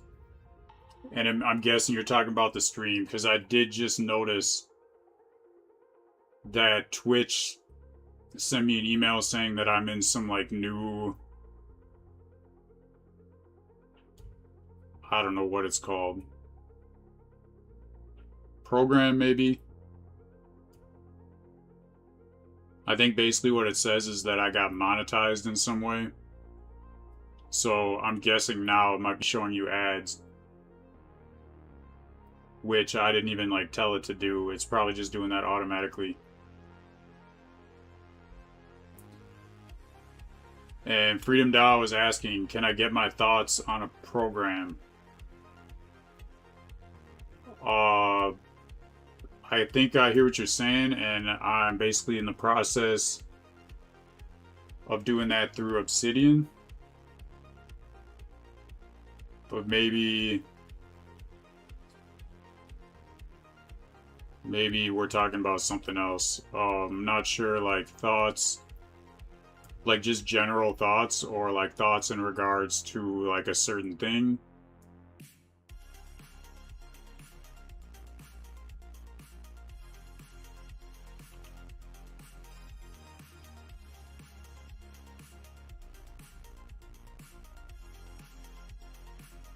Oh, my thoughts on a program that you made.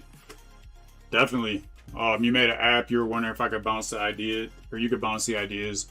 For sure. Just you can't put links in the chat, but if you say the name of it, and I'll just search it on Google real quick, and then I'll let you know what I think.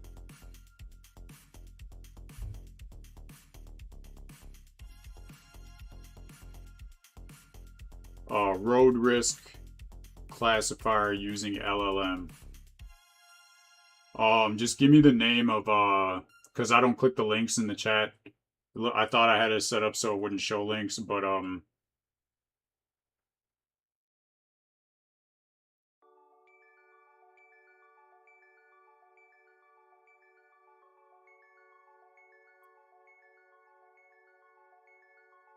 just go to the repo name on GitHub.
I was there the whole time.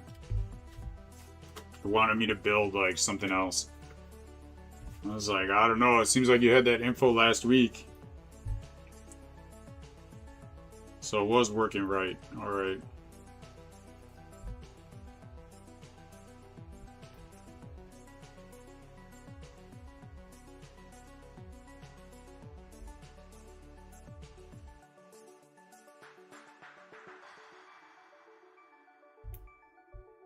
It's the best possible outcome.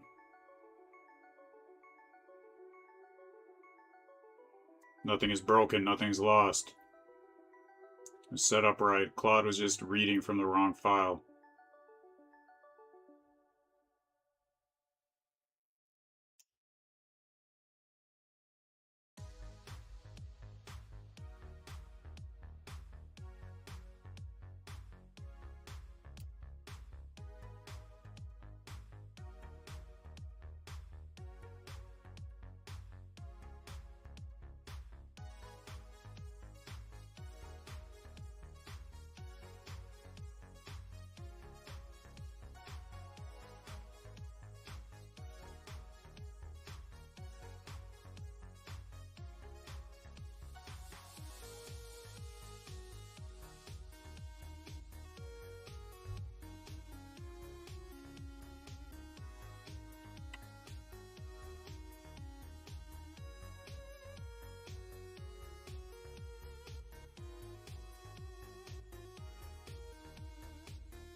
Looking back at the chat, I'll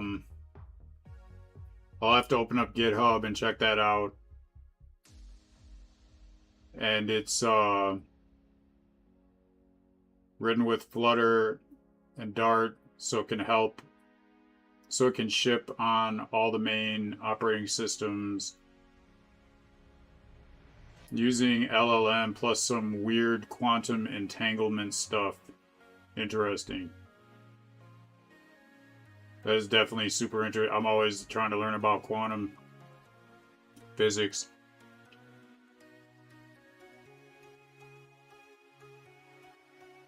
To classify risk in motor vehicles, to hopefully build an advanced ML model to prevent car accidents and motorcycle accidents. This sounds like something that would be in like those self-driving Ubers. This sounds like something that super interesting. Like they've got to have some kind of program already that they're doing this. But yours, I'm sure, is different, maybe better. And I'll check it out next time Claude gets cooking on something big. So you're saying some of this code exists in Tesla already? Okay. But you're aware of that, so you would know that, like, it's different and it's better in certain ways. And I'm guessing that you created this for, like, self-driving cars or whatever it might be. But I'll check that repo next time Claude is running.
Content, X batches, honestly, content.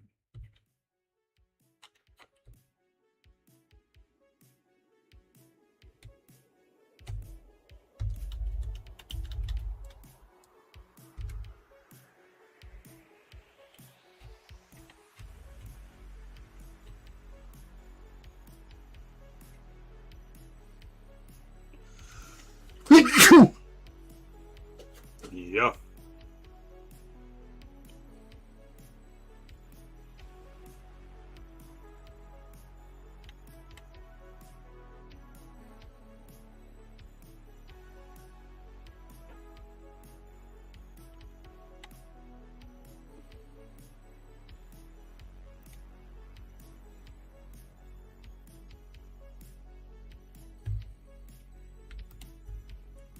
Oh, that was easy. All right.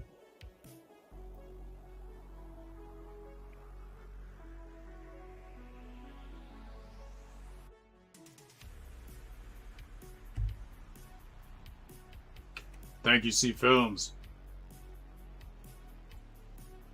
So looking back at the chat,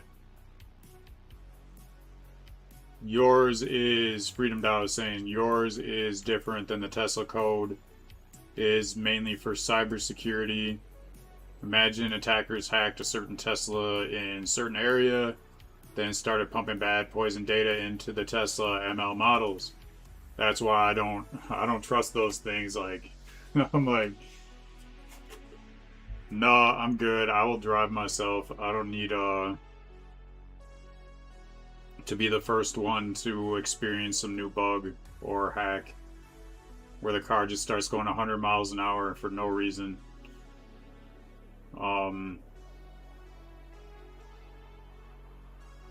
Made a script using similar stuff, but Python, to indicate when ML training information is poisoned to harm, destroy safety models. That was just open source, freely given to Tesla because you guys forecasted some real world accidents via these red team attacks. And you drive beside these Teslas every day. One of your main spots is near at Tesla Charger. So that's why you're giving it to them for free, because you're seeing the risk and the potential of like harm that it can cause, and you're the one that's driving next to them. So that makes sense. That's like a very good use case for doing something like this, especially when it's free. It's like, I mean, you're not making money off of it unless maybe like Tesla contacted you and said, you know, we want you to do stuff for us later. But at the end of the day, like, the peace of mind of like better safety you have knowing that you were able to figure something like that out. So when I do check that out, what particularly would you want me to give you feedback on? Like, I can just do it in general, but if you want me to be like more aware of a certain feature or something, let me know. And I'm gonna go through and do this read through, make sure these posts are all good, and then I think I can check that out when these are being scheduled.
Welcome back to the chat. Deep Web Impact is going well. Would have to say, got through the first order of the day, and that was setting up a wiki for these agents to access.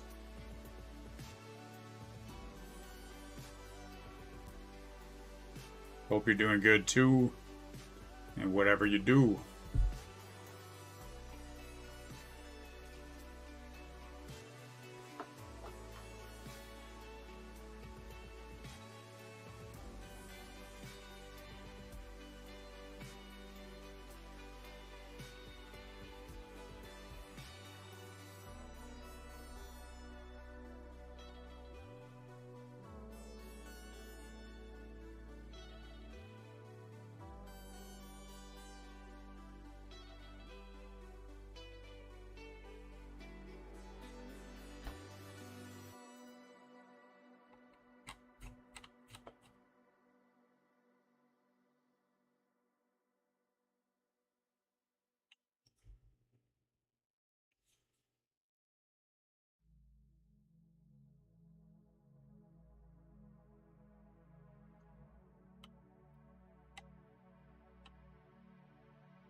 Oh yeah, that Pulp Notebook LM replacement tool. Hopefully that's going well. Sounds super interesting project. And I'm still doing research on Notebook LM. So hopefully by the time that you got that done, I could have some experience with Notebook LM, so I can check out what you're doing and actually have like something to compare it to. And I will still get to Freedom DAO. I'm still gonna get to that what you want me to check out. And you want me check out the UI.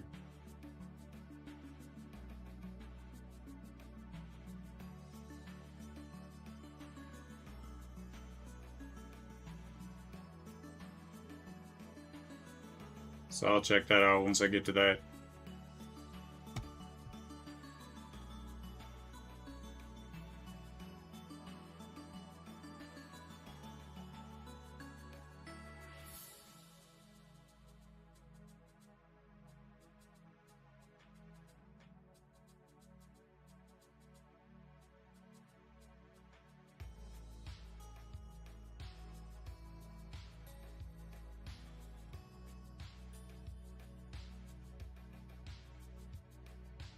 Why post 12? Why would they want me to?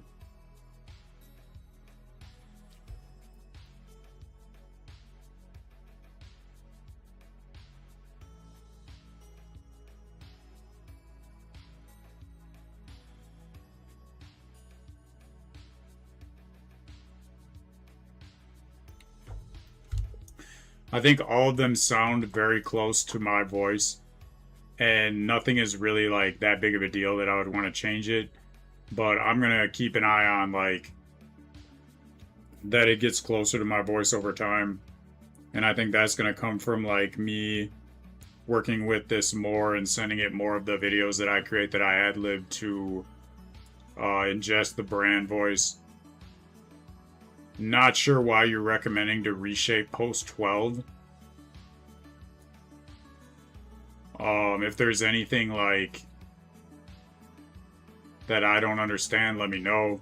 Also, for the replies where you have a link for a call to action, from what I understand, you can just schedule those so that they get posted at the right time, because obviously you can't post the reply until the post itself is posted. And with everything I just mentioned, let me know if there's something I don't understand. But if this is all like making sense to you and you feel like I understand this correctly, then I want you to do the scheduling. And you're saying scheduling starts tomorrow, but it shows that the first two posts are scheduled for today. So that's not a big deal. I would say since we're already late for today, just make one of today's posts and schedule it like right now or very soon, and then do the other post that line up with the actual days. So the last post would be the last two posts would be on Sunday. And let me know if you have any questions or concerns or anything else.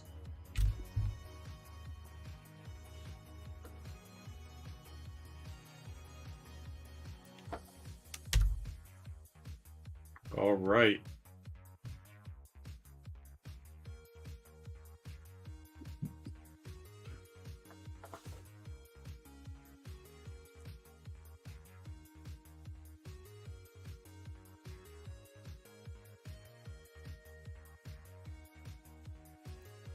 So you guys are talking about the voice stuff on Notebook LM, and that just gives me another idea that I was going to see if Fable 5 could basically like clone it like in 11 labs. Because I know I'm paying like $20 a month for that. One of your tenets for this project is that everything should be able to be done locally. Everything should be able to be done in the terminal.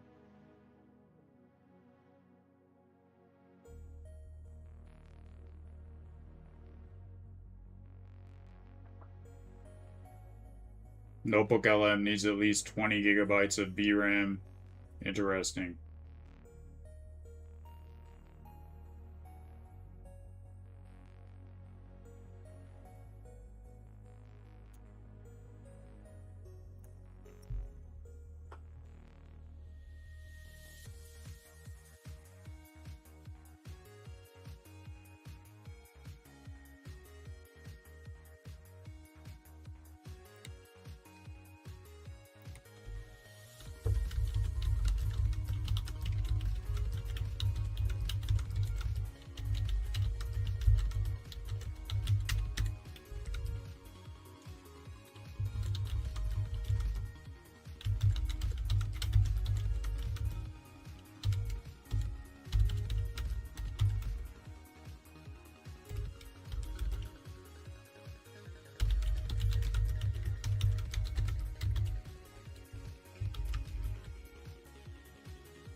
So looking at the GitHub page, um, just looking at the UI code, that doesn't really tell me much.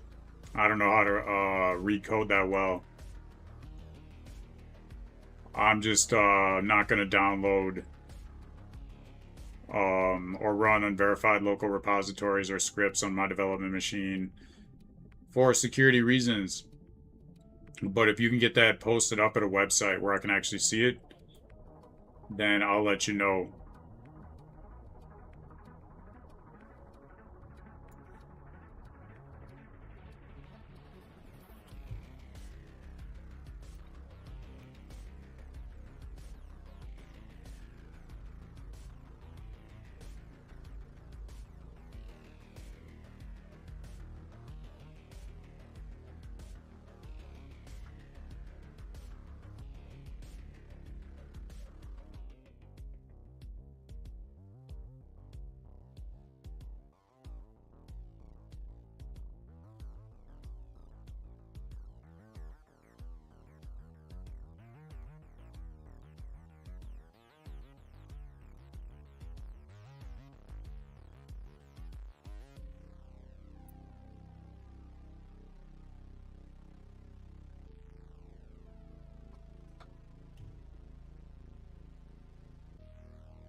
Sometimes I feel the same way. I'm like, I don't really know what any of this means. And I have to like start using it. And then it starts making more sense. But at first I'm looking at stuff and I'm just like what is this even doing? And then a couple questions and answers later and using it, then I get a better idea. Every time I think I've made like so much progress, I get humbled and I'm like, I still got so much to learn.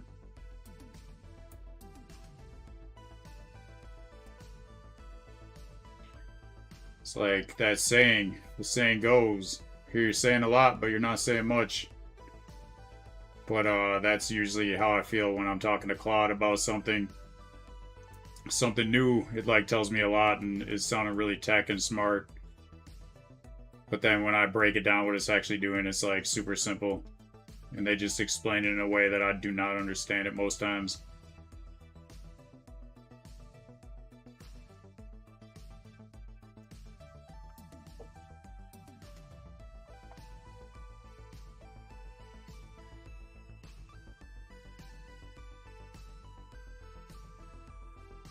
Definitely got me taking a note to learn more about quantum. I'm actually going to tell it to do that right now. Can you explain to me like the basics of quantum processes when it comes to coding? Like I have like a somewhat understanding of quantum physics and like observer effect, quantum entanglement. Like I vaguely understand these things already, maybe even more than I think I do. But either way, let me know how these relate to coding and how they're being used. And sounds like it's pretty new. So where you see it going in the future.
So I'm looking at the research and the Stackivate weekly research. And for banks, for some banks and credit unions, they're basically using conversational AI assistants that will open accounts for a person based on what they know about the person to like open the correct accounts. And it sounds like it's doing that to take away work from the bank, so the bankers don't have to like open the accounts. But from what I already understood, most of this is done through like online processes anyway, so I don't understand like why they would want to do that.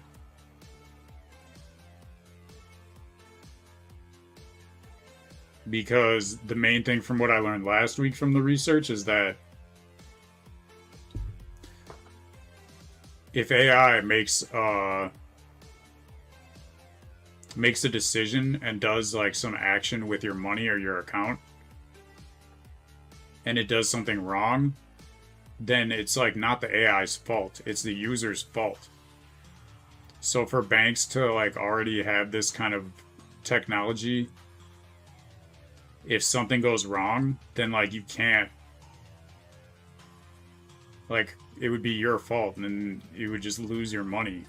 That doesn't make sense.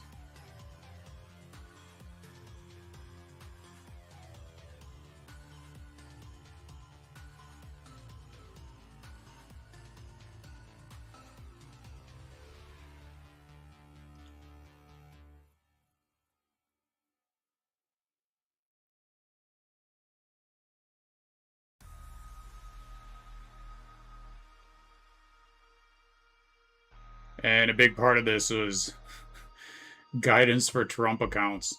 What the heck?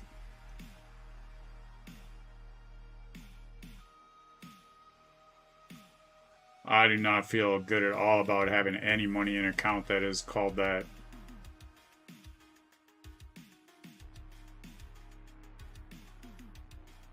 Like, what does he benefit from that?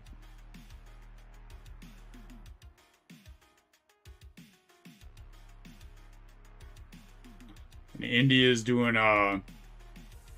like their version of SEC is going to create its own AI framework for basically AI with capital markets and banking.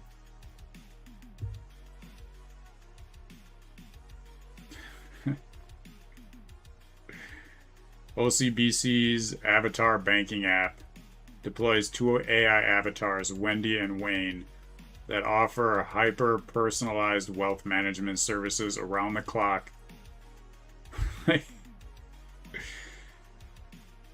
The markets are not open around the clock, so why would this be a benefit?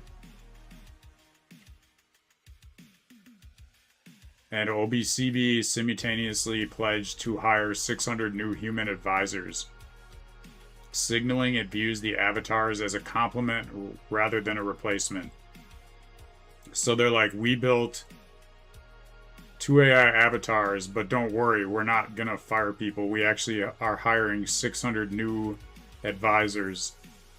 How does that make any sense?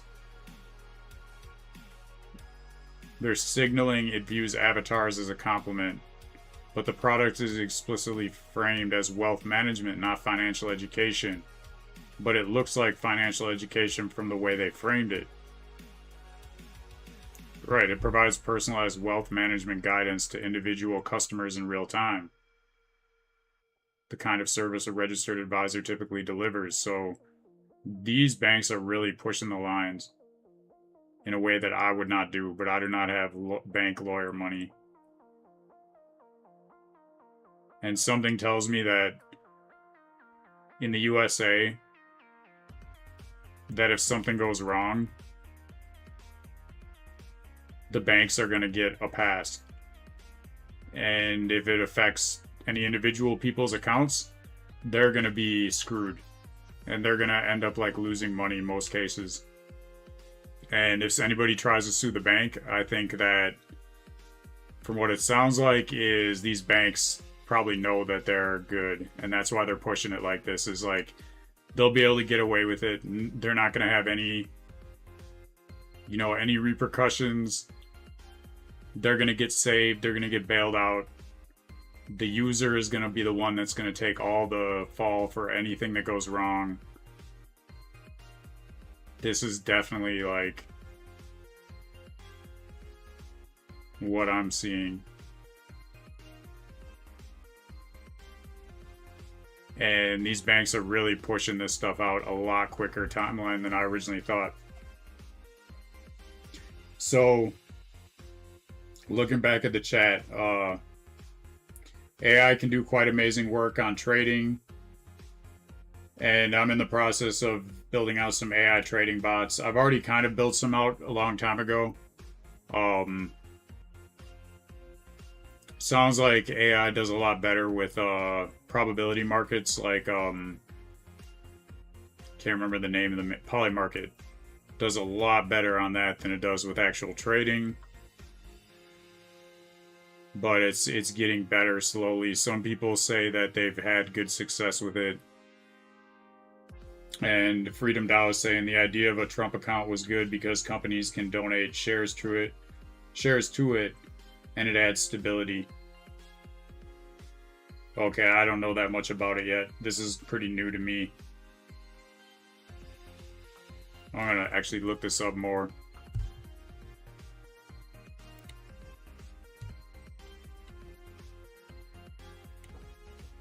Was just learning about AI and banks and Trump accounts. So I don't know what a Trump account is. Can you explain to me the basics on what is a Trump account and how does this benefit people? Or sounds like it's not just for individual people, maybe it's for businesses and banks as well.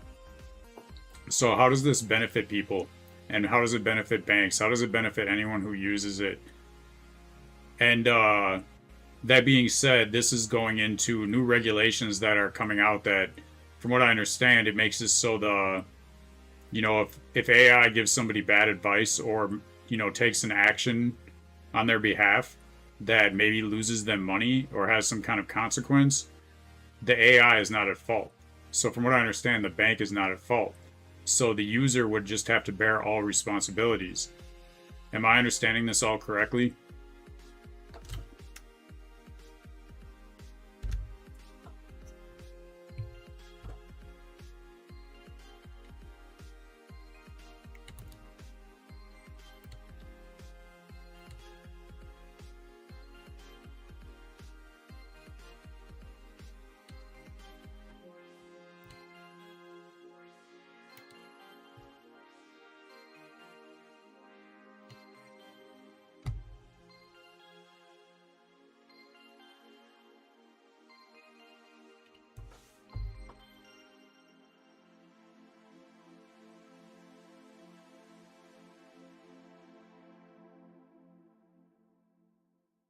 SpaceX just donated shares to Trump accounts.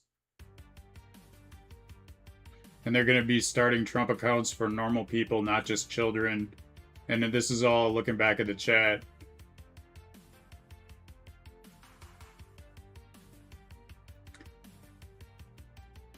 Trump accounts are only for children born from last year to now going forward. Every Trump account was given 1,000 USD and with the max input yearly.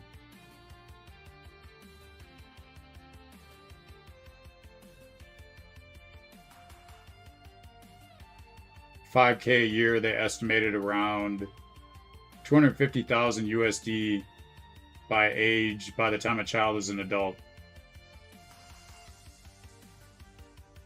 Wow, that would have been nice. Instead, I have to pay more. I have to pay 5 times more for my health insurance, and taxes have gone way up, and this doesn't make any sense. I'm like the only one I know who hasn't gotten some kind of financial benefit from this. Just imagine this being done for all children since the 1980s. Exactly. I would not have had student loans. I would life would have been so much easier.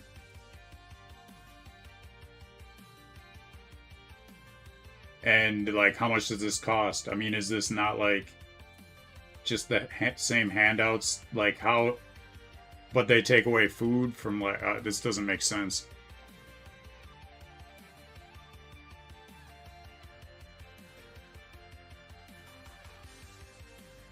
Compounding gains, that makes sense. That's if, like, where's this money coming from for one, and for two, like, how, there's no guarantee that this program will stay in effect.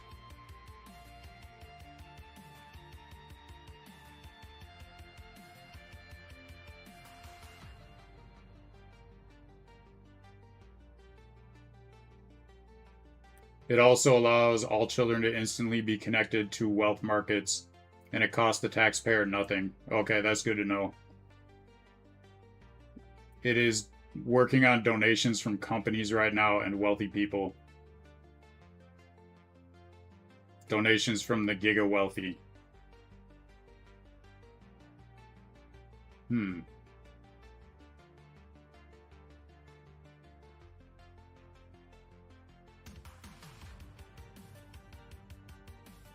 Anyone with a child who was born since 2025 can sign up. So it's a small window, but that's interesting. I mean, that's awesome. Like, if it's as clear cut as it sounds. But at the same time, it's like, I don't know. There's a lot of people. I've seen a lot of people who, maybe not a lot, but I've definitely seen people who had some kind of trust fund or some kind of money like that coming to them when they turned 18. And then they turned 18 and that money did not help them. They were like, as an 18-year-old coming into like going from being broke to coming into money like that, it basically ruined their lives. And I've seen that multiple times.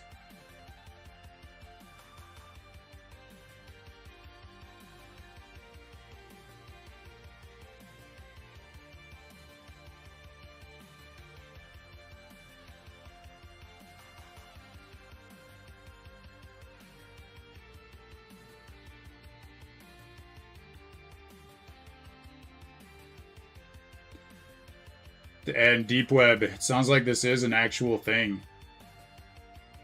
Free money. Go get your free money. So that when your child turns 18, then they can pay their own rent. Or they could just use it on a lot of stupid things that an 18-year-old that just came into a bunch of money might actually do. And yes, of course it would be called a Trump account. It's an app. Okay. So it's not automatic. It sounds like you have to actually sign up. This is super interesting.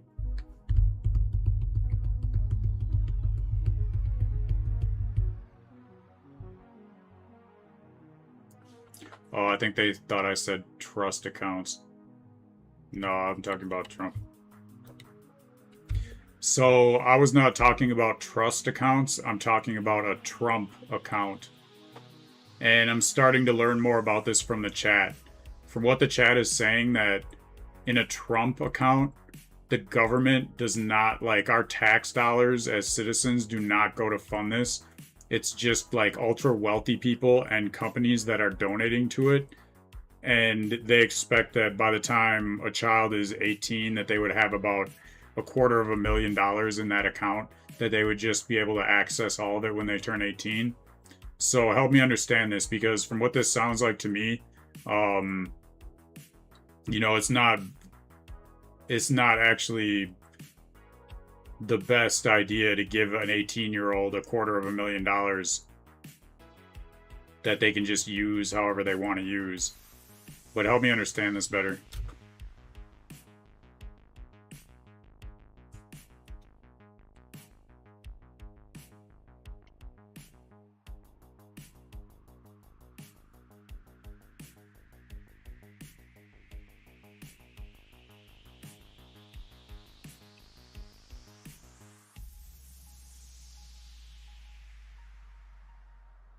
The fundamental intuition that handing an 18-year-old $250,000 cash with no strings attached is a terrible idea is 100% correct.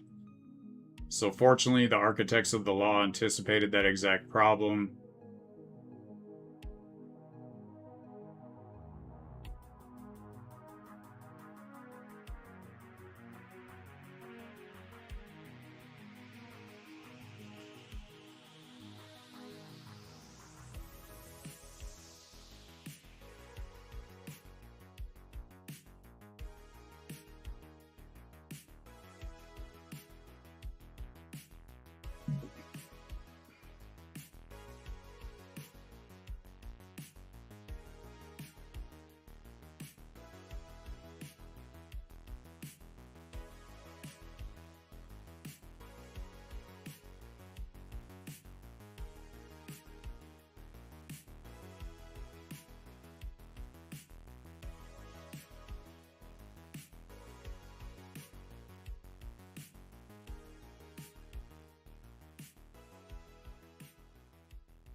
But here, what I'm seeing is that the law allows parents, family members, and even employers to deposit up to $5,000 a year into the child's Trump account. It's not saying that it comes from taxes, or I mean from like it's automatically just $5,000 a year. It sounds like their family or employer has to put it in there.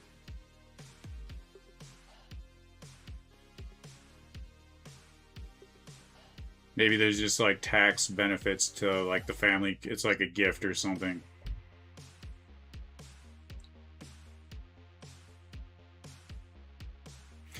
If a family doesn't add money, the government only chips in a one-time $1,000 seed deposit for babies born between 25 and 2028. And companies like Dell are throwing in a one-time $250 check for certain lower income zip codes. So basically, if that's left alone, it'll grow to only about $6,000 by age 18.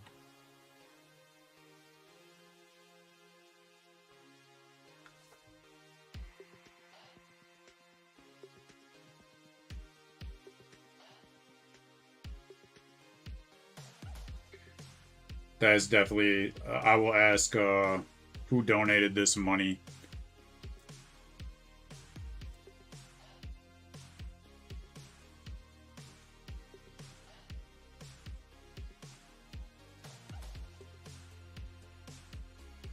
So, an 18-year-old could cash everything out for whatever reason they want, but the IRS will hit them with an immediate 10% early withdrawal penalty, which I think a lot of broke 18-year-olds are not going to care about. They're going to be like, oh, well, it's my money. I want it now. Like that guy with the question mark suit. And the IRS will get paid.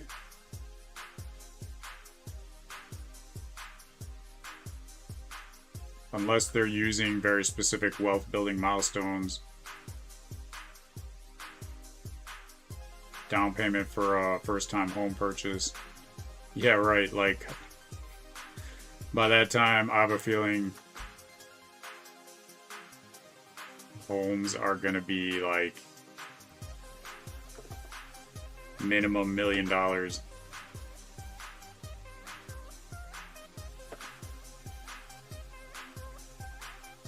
The initial $1,000 seed for newborns is funded by the federal government.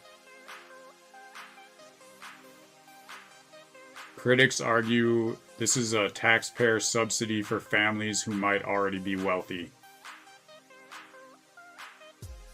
The massive growth of the account is funded by private citizens, employers, and billionaire philanthropists.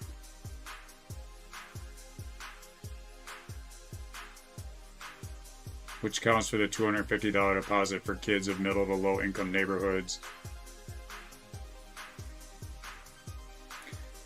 The Trump account is actually a retirement account in disguise.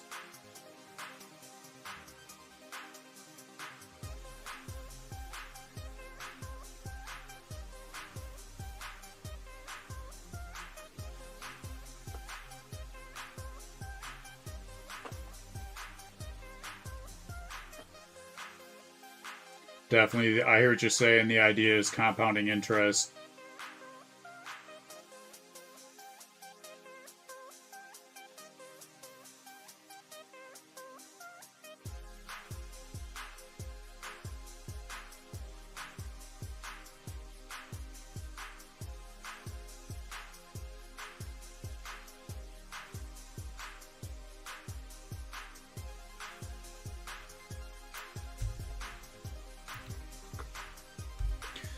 So the initial $1,000 that's guaranteed comes from just taxpayers in general, if I'm understanding this correctly. And then anything else that's contributed to it would either be like from the child's family or an employer. Um, and then other than that, like it's nothing is guaranteed yet other than that $250 from Dell. Am I understanding this correctly?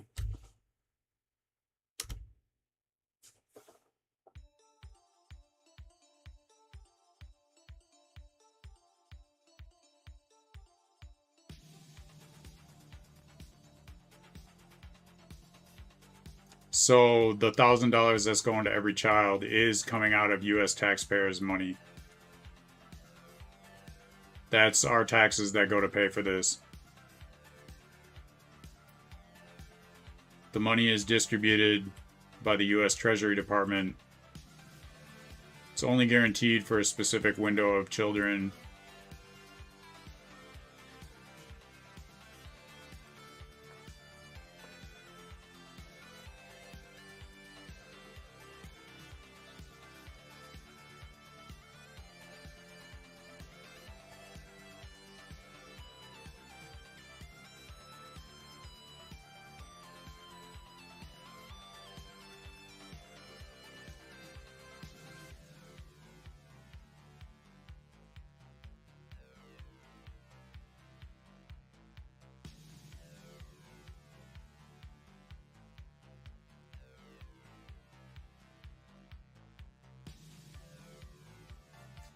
That's interesting.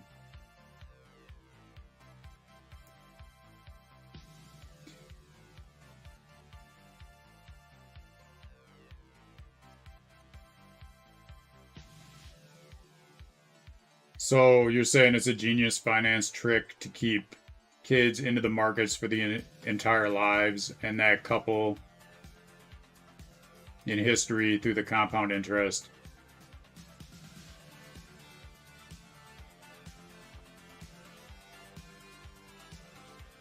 But the other part of like contributing past the $1,000, that could be just anybody doing that anyway. That has nothing to do with this bill. Anybody could open up an account for their child and contribute like that. That's not guaranteed. Only the $1,000 is guaranteed, plus that $250 for low to middle income families. And you can write off the donation, but I'm pretty sure it's already like that. Like if you donate to your child's fund, I think you can already write that off. I'm not 100% certain. And most low to middle class families are not going to have the money to put in that much every year.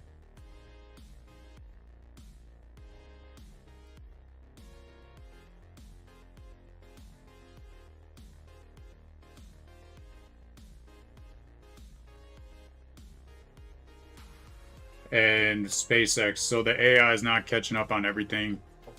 So I heard that SpaceX is donating shares. Do you know anything about this? Like how much they're donating?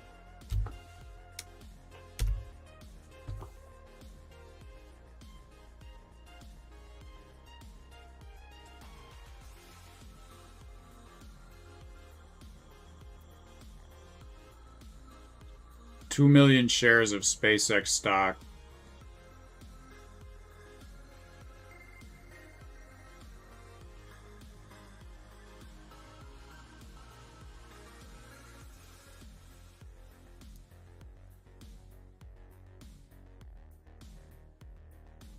The donation will give 1 share of SpaceX to roughly 2 million children.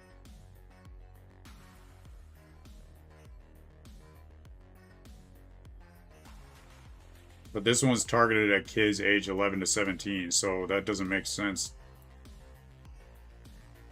If only... This must be kind of different then.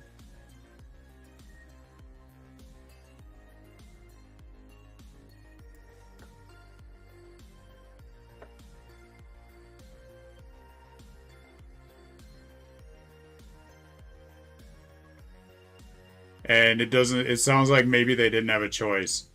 Just days ago, Trump publicly stated during an interview that he expected Musk to donate SpaceX stock to help seed the program.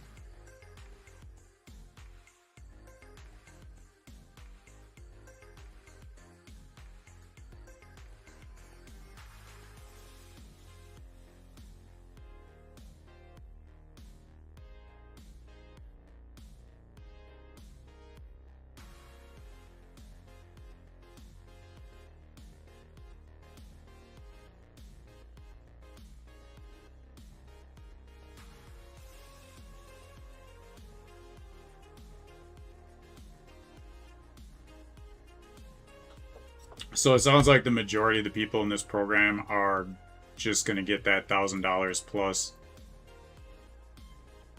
You know, some like $100 to $200 chunks from different companies. But still, I mean, this is like, you know, it's going to help people, but I don't know. I just got to understand it better. But I'm going to get back to what I'm doing.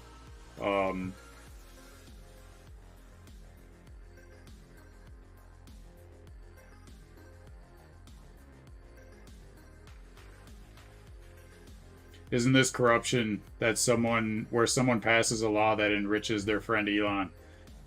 In a way, it seemed like that, but it sounds like Elon Musk didn't really want to like do this, and Trump pressured him to do it, is what I'm reading. I don't know. This is just what Gemini's saying, and Musk didn't even respond to this request.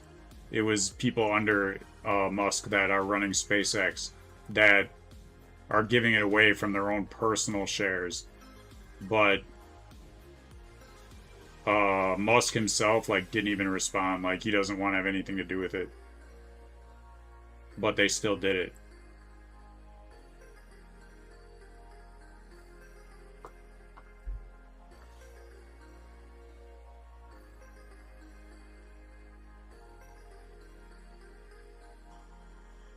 So you're saying that you think large corporations will donate more and more shares going forward? Even crypto and stuff like that. I guess we'll just have to wait and see. Interesting. So yeah, this is very interesting. This goes back into like the research I was doing that helps me understand that a lot better.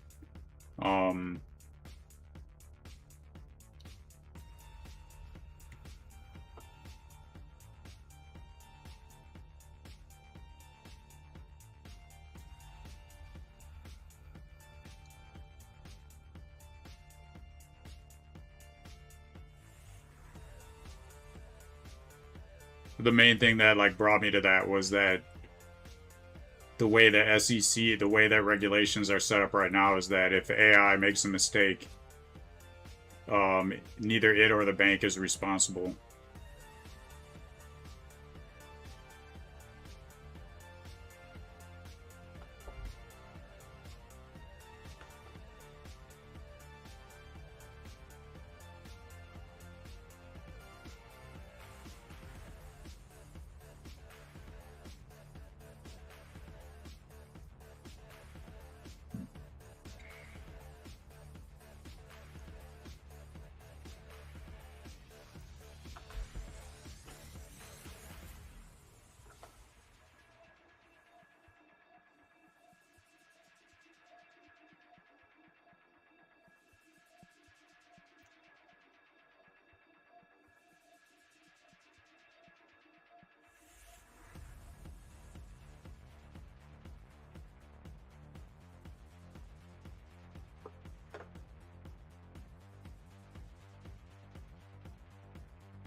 So I see what you're saying, Freedom Dow. You think that this account will cause these children to grow up and not be broke like their parents. And you know, some of them, their parents are going to be rich already. And that's the main thing I think that where the pushback is coming from people is like, okay, well, you know, if the parents are already rich, then why should our tax dollars go to these accounts? But I hear what you're saying, that there's a lot of good things to it. There's definitely like good and bad to like everything pretty much, and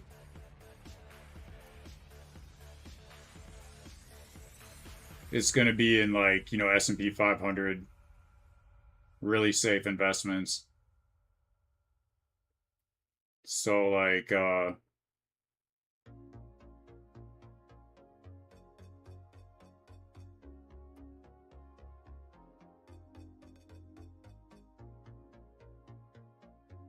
hopefully this will make finance become more of an everyday thing. But it's still like the main thing with my company is that it's helping people to learn how to invest for themselves based on their own like their own style, how their mind works, because everybody's different, instead of just gambling on markets. And that I have that same goal. But I think that a lot of people like taking an active role would mean to,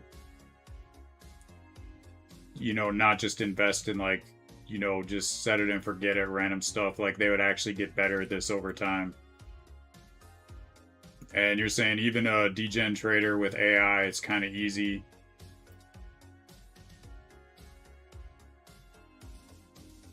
Because a lot of people could long Bitcoin right now with 25x leverage, say like 30K on credit cards, and just wait 3 years for a $250,000 pump.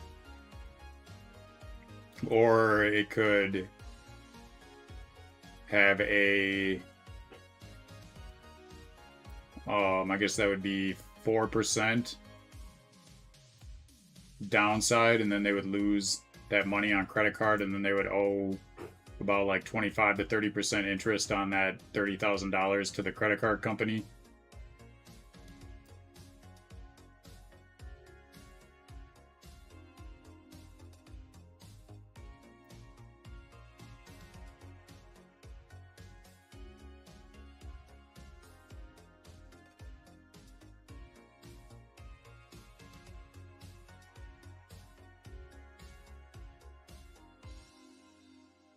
Oh, unless you go into bankruptcy over it, and then you get 7 years. That's definitely a gamble. Um, you're saying you can stop loss it at like 12%. Not if you're doing 25x leverage. If you're doing 25x leverage, then you get liquidated at 4%. So that would not be possible, unless I'm not understanding this correctly.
The SEC just registered 3 ETFs that are entirely run by an AI algorithm.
So what Freedom DAO's prediction market says is that Bitcoin will not go down more than 3% before a large upside.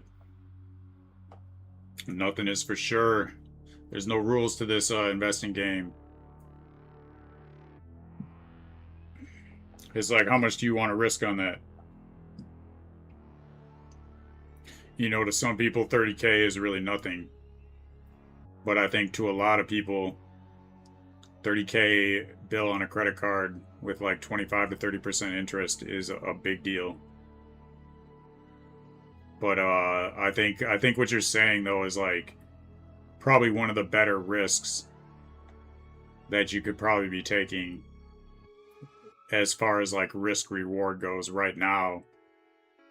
I think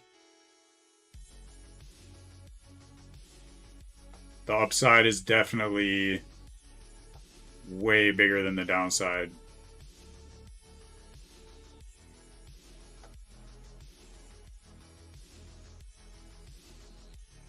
So you see it though, you understand. The second you think you put money on it, it'll do the opposite because whales have unlimited money to make. You broke. Exactly. That's why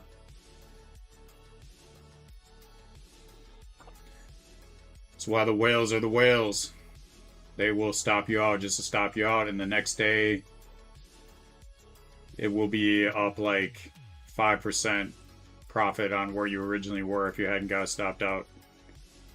But that's why I think it's just better if you're gonna do something like that, probably better to scale in instead of just putting a lump sum in all in like one amount. And definitely I would say that 25x with only 4% leeway is very risky.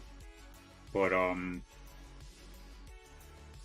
most of the the very good crypto traders that I know of, they generally do not do more than 10x leverage.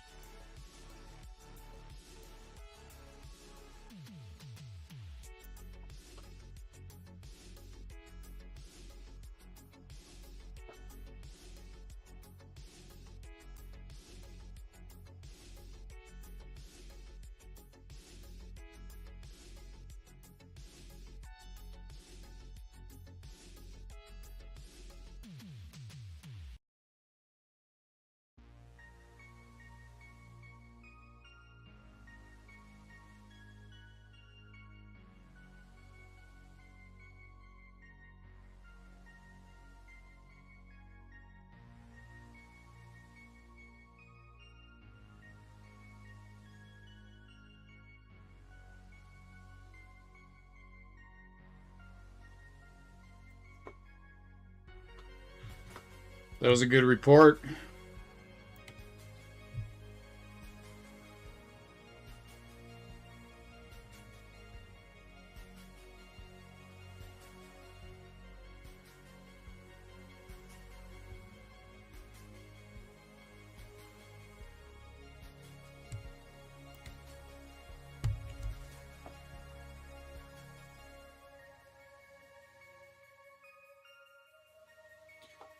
So you're saying you use Coinbase and that has a max leverage for 10x? I would say try out Blowfin. If you have not heard of Blowfin, I make 100x leverages sometimes for fun with like small amounts of money on there.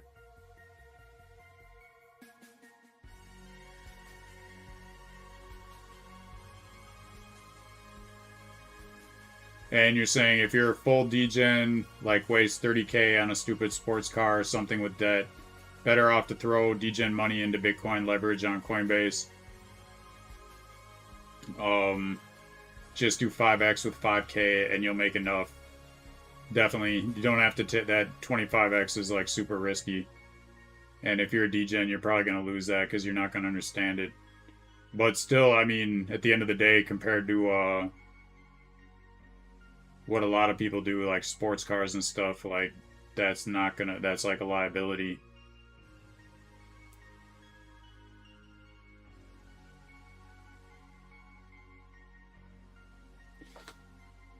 So definitely, I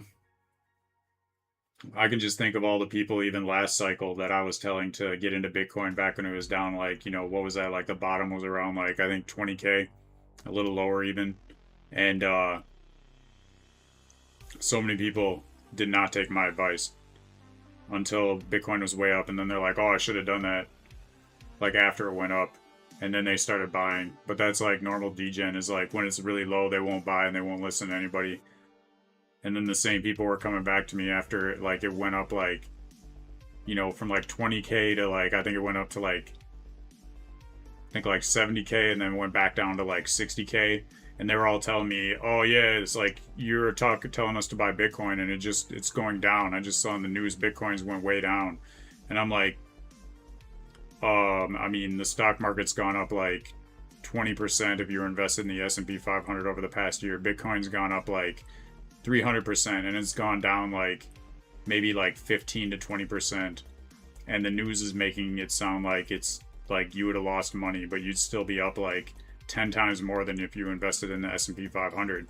But most people do not understand that.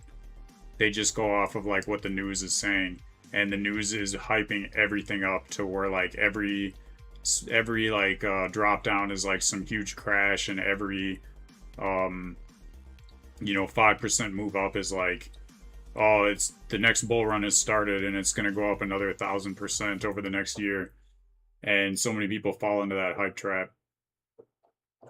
So like that's a huge reason I built Stackivate, so people can like cut out the hype and actually learn on their own. The main thing I'm seeing here is like, I think what you're saying too is like a lot of these people are gonna like degen this money away, and that's just because they're going off all the hype and they're going off like all these like, you know, news articles that are meant to get like play off people's emotions and get clicks. But if they just learn this stuff themselves, then that would be way more powerful than having any like free $1,000. I think that's like the real solution, is just educating people. Like this kind of education should be a part of like the public education. I think this would be way more valuable than the majority of things people are learning. Could even like teach this to people through like mathematics, like simple mathematics when they're growing up. Like teach them like through like, so the textbooks, so they're learning by examples about like stock markets and investing. But it's not doing that. So anyways, this is very interesting, and welcome to the chat, Bad Boy Gaming. Respect every time. Hope you're doing good. And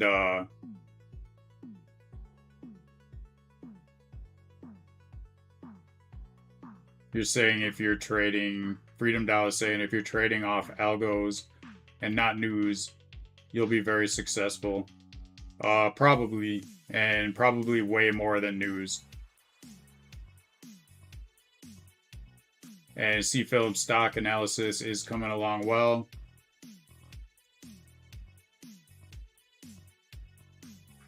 That is good to hear. I've been able to check out the trading bot operating system and built on more for it with predictions markets.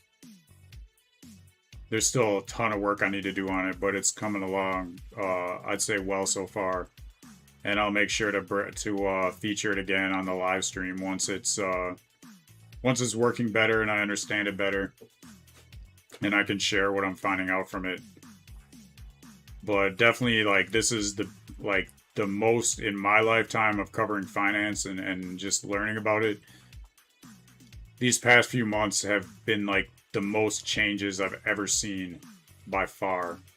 Just like AI, and the majority of it is because of AI. And that's really why, like, one of the main reasons I did this first business was because I saw these trends and I was like, I feel like these AI trends with finance are going to move a lot quicker and are going to have a lot more use cases than a lot of other areas. And I really thought this stuff was going to happen maybe in like a year from now it would start happening, but it's like it happened in like 2 months to where I thought it would be like a year minimum. So this stuff is moving like way quicker than I expected. And I can only imagine a year from now how much AI is going to be integrated into like everybody's banks and everything like that. And they're going to have to like have all new regulations. But it seems like right now it's wrong because so many people just trust the banks. And if the bank's AI makes a mistake, the way that I understand it right now is that the person whose account will not be able to, you know, get their money back from the bank like they would if someone were to, like, you know, steal their credit card. Then they're not responsible. The bank is going to cover it and the bank's going to do their own thing. But like the way this is working with AI, it's benefiting the banks a lot, but the actual users are going to hold all the risk. That does not make sense to me. But anyways, alright,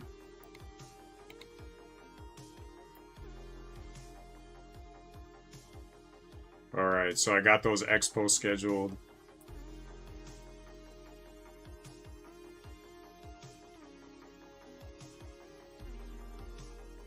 Built the business wiki.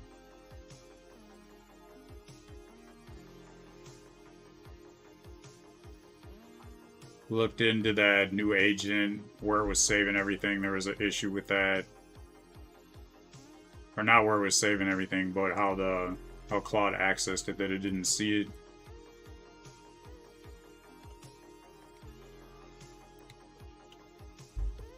Alright, so the context of this chat is getting long, and I'm wondering, do you think this is a good time to start up a new terminal that has a fresh context? Because what I want to do is essentially look at the research and have you help me analyze it and get some like ideas for the 3 videos, because I thought from what the research did was it would give me like 3 video ideas, but it looks like it just did the research without these. So I want to have you help me analyze this research. Do you think it would be better to start a new terminal? I think the answer is yes, but I'm gonna see.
Oh, so I was using Fable, okay.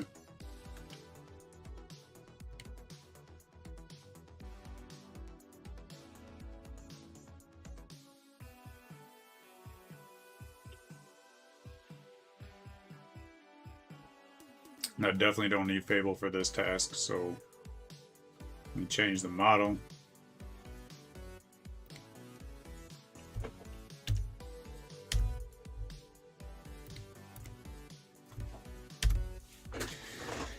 I'll be back.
For right now, I would like to create the scripts and all the other information with it one at a time, just so I can like go over it and make any changes with you.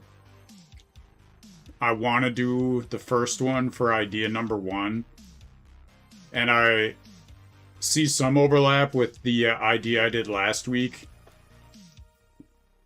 which leads me to wonder if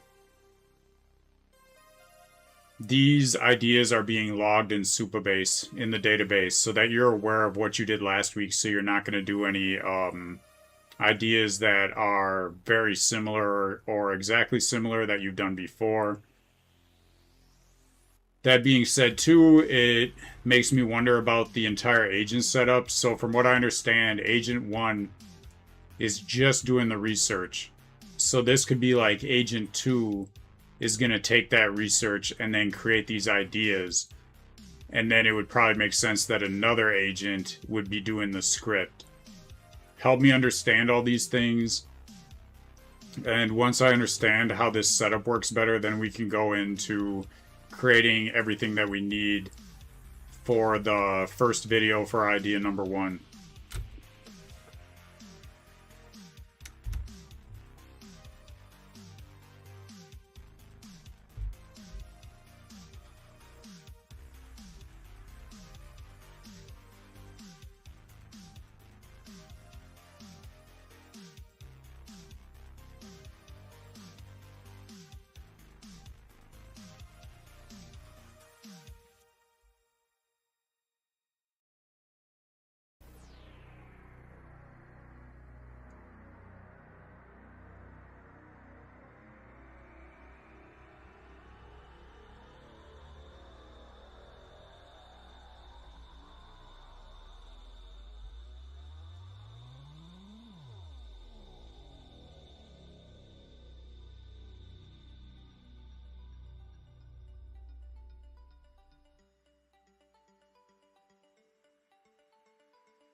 It's time for some lo-fi.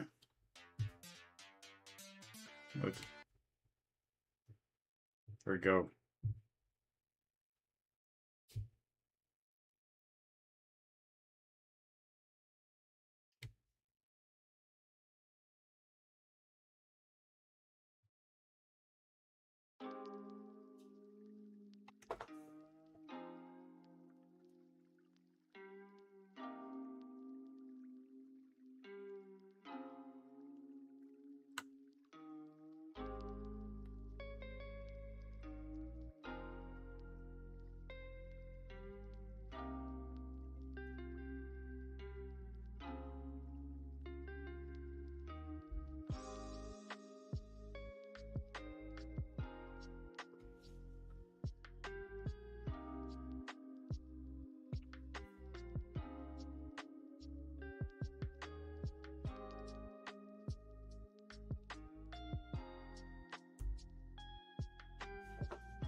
My instinct was right. Wasn't a fluke, it was a missing loop.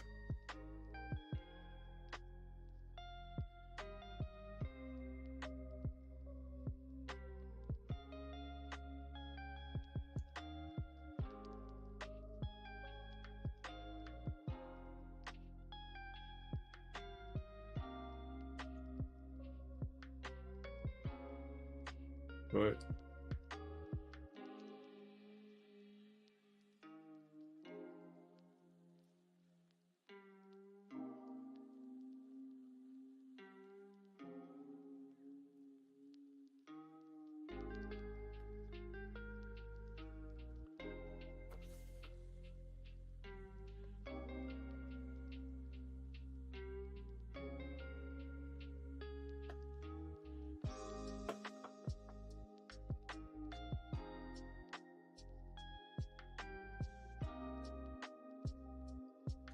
Freedom just built the app for Windows, ISO, Linux, macOS. The only failing build is Android. And Freedom, have you heard of Solana? It's like another option, kind of like the App Store, but it's like Solana would have its own phone with its own App Store, and they take way less than like the App Store or the Android, from what I understand. So I was looking into that. It looks like I would have to rush to beat this deadline, but I'm thinking about trying it.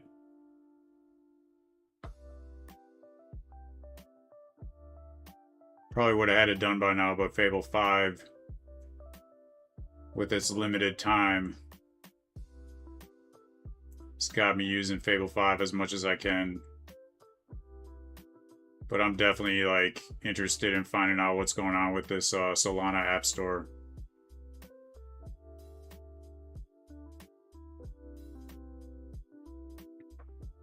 So you've heard of it, but you don't see it. You don't really need it because your app is free. I mean, just getting it out to like a new network of people. And if you haven't heard, Solana's doing some like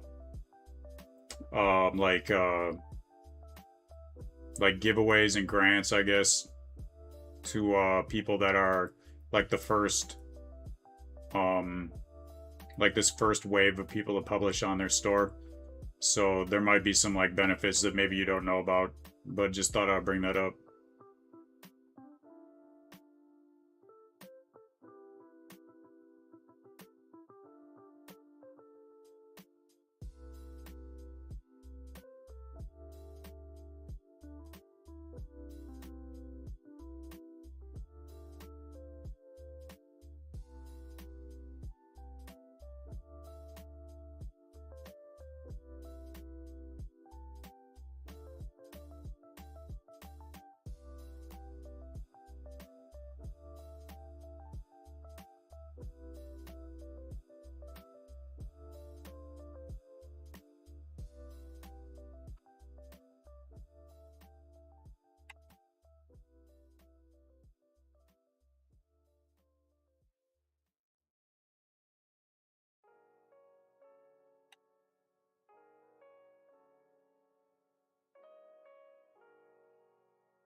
All right, this makes a ton of sense. And as long as you're saving this stuff in the database right now based off the ideas we pick, even though you're like, I'm manually doing this part with you so that later I can hand it off to an agent.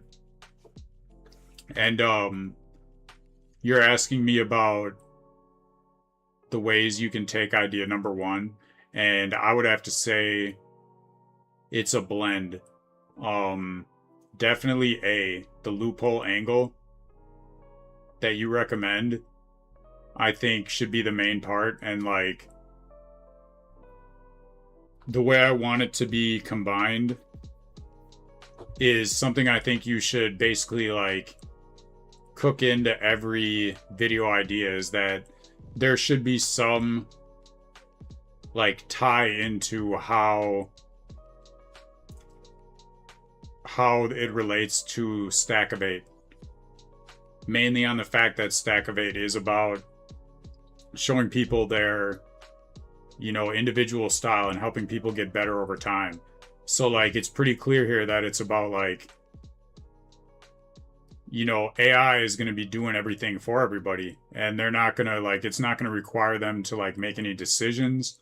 But then, like, how are they going to learn? How are they going to get better? And is AI going to actually do better than a person who is, learning and getting better over time? How are people going to feel about trusting AI, especially when AI is not responsible if it makes a mistake? That's kind of where I'm going with this. And that's, if it's not there already, a rule that I would like you to implement with each video, so that I can relate back probably to the end of the video where it'd make most sense to, like, it'll also be marketing for Stackivate. Like, it's going to cover the news, but also market the actual product or service. So, let me know what you think, and we can go from there.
Welcome back to the chat, Passion Brains. Respect every time. And thank you for the good luck doing the solo vibing and thriving. Hopefully you're doing good too in everything you do. And it's good to see something new that I'm working on. I started out the session doing my first business specific Obsidian wiki file that will be used by the agents. that I have working on this project, which is super important. Something I didn't understand before, that basically the agents are just operating off the scripts and the rules that I give them. So like each time I spin it up, each time an agent starts working without the wiki, it would have to reference the entire code base to get its knowledge. With the wiki, it is specifically given the knowledge that it needs for that particular task. And that's much better for a bunch of reasons. So learning about these agents as I go, how to get the best use out of them. Something I never would have thought of when I first started building them out.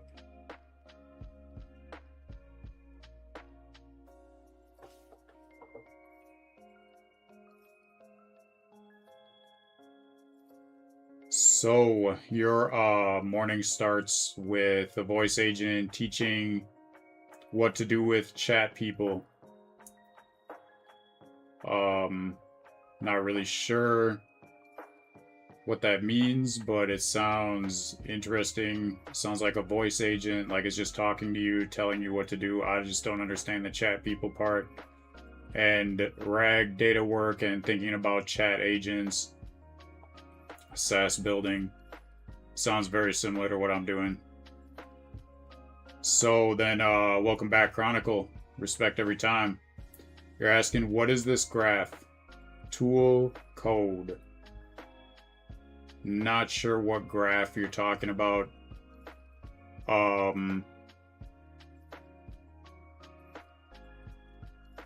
Maybe the, let's see. I think you're probably talking about the obsidian graph.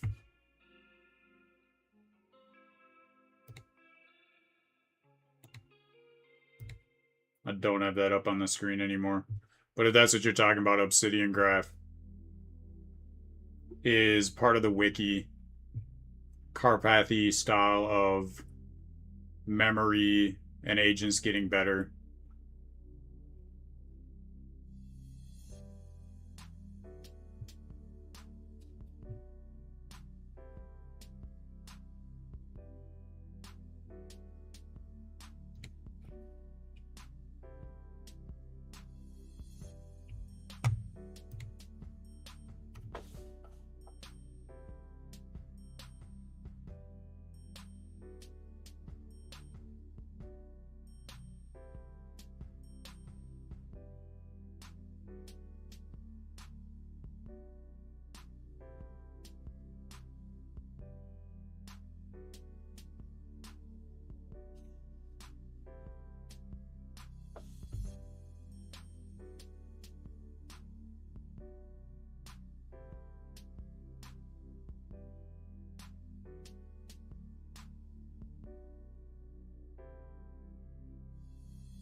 we go.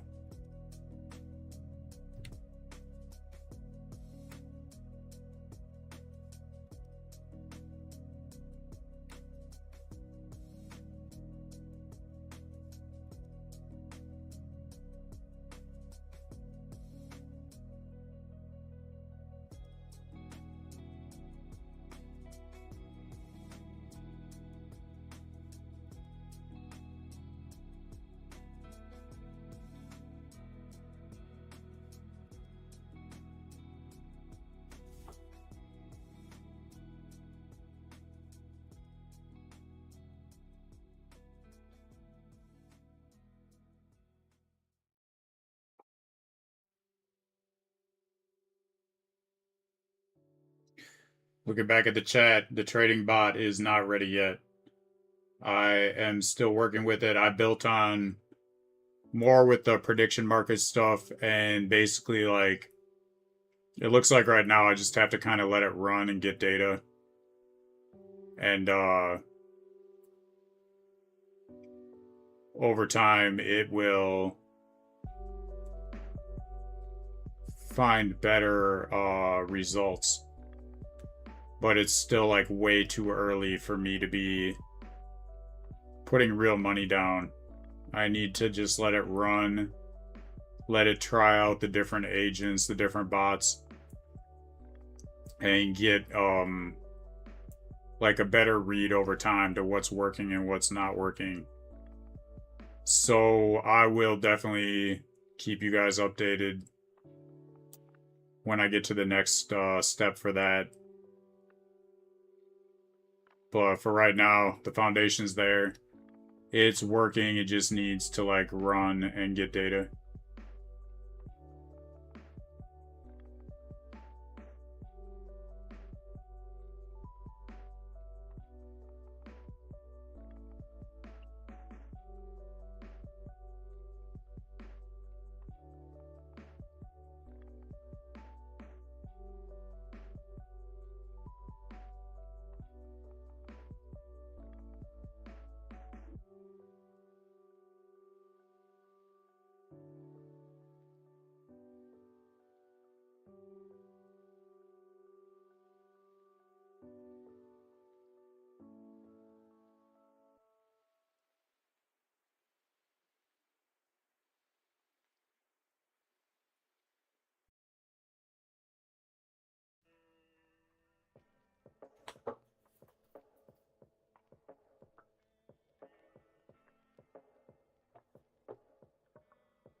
Okay, after reading the script, I would have to say the script is good. The way that you structured the script to where I can just look at the main points and ad lib is what I want. The changes I want to make is I think there's way too many different variations for hooks, and I think the hook should be first so I can just read it like in the correct order. Like I would be reading the hook first for the script, and you've got so many different variations of hooks that have a combination of what I want to be doing. The main thing that I'm seeing is that it's not doing a good job at clarifying that I'm not saying AI is bad. What I'm looking at here is more of like the implications of like having AI make decisions for you instead of actually learning yourself, and how the AI can be a great tool to help you learn better instead of just taking over the wheel and doing everything for you. So what I want is I want a hook that's like a combination of the first few hooks of where you've got like the story, and then the last few hooks of like what it means. So that hook should be like a combination of both those things, and probably like leading up to what I'm getting at, you know, in terms of like what this means for you for AI, and that AI isn't bad, but you know, kind of basically what I was saying. So I feel like this can be done with just two variations of hooks. So those should both be first the way the script is written. It should be hooks and then the different what you call it, chapters or parts of the outline, I guess. And I agree that let's wait till the script is right first, and then once I've got that down, then we can do an HTML. So make the changes to this script the way it's written right now that reflect on what I was asking for. And then I will reread it and let you know if it's what I was looking for.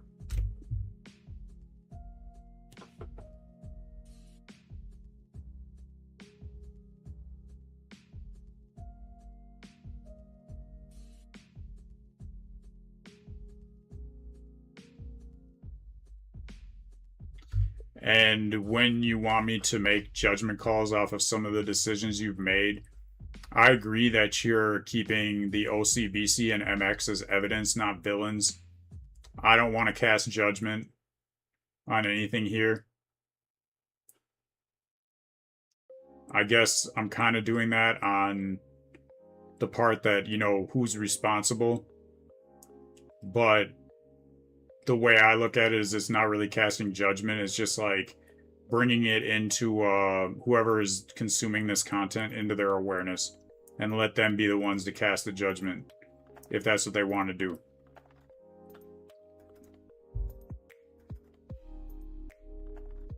So the way you framed it for lawmakers warn, that's good with me.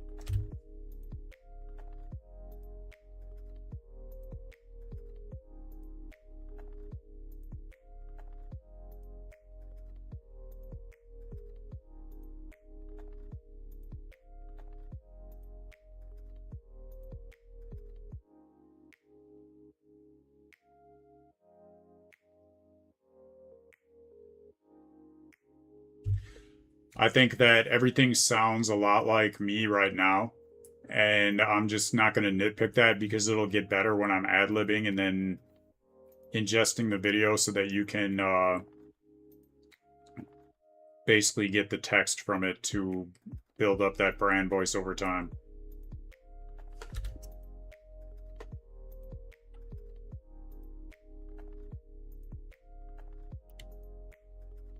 What? Did it just erase? No, it didn't.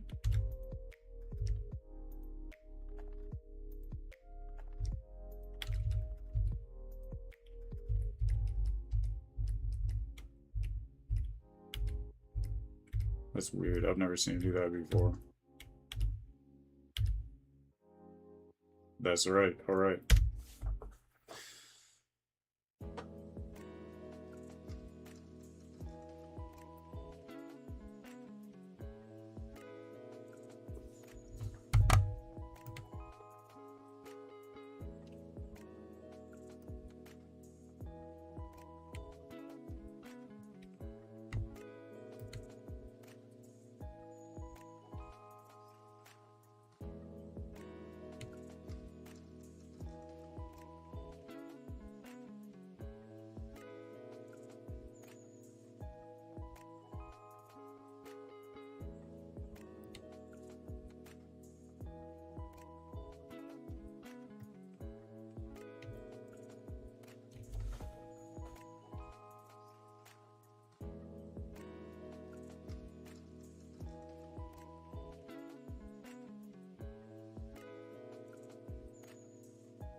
Okay, it's kind of confusing because it looks like you just added this new script to the end of the old one. But if that's what you did, then I understand it, and I would just need to like disregard the first one and go off of the new one. And if I'm understanding this correctly, then just to make sure that in the future that you're not doing that where you write two full scripts one after the other. You're just doing one script in the style that we just made, and we can like iterate from there each week to make it better. So let me know am I understanding this correctly, and if so, go ahead and create the HTML artifact for this, and I will go through that and let you know what I think of that.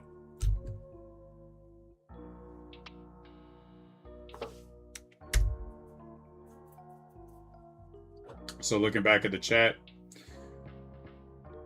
Passion Brains asking, have I ever faced times when motivation is very low? Even I know the target is some solution, better income, but some power lowering the energy. Do I understand? Have such a moment? Yes, definitely have moments like that. And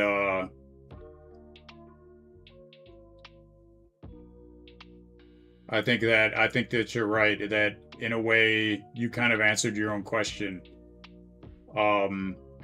It's the target. Better income, but some power lowering that energy. And I think you kind of answered it, because when I do have those moments, then I look at like what is motivating me. And income, having better income is not going to do it. Like, and it's different for every person. So definitely I face those times like motivation, and even right now it's like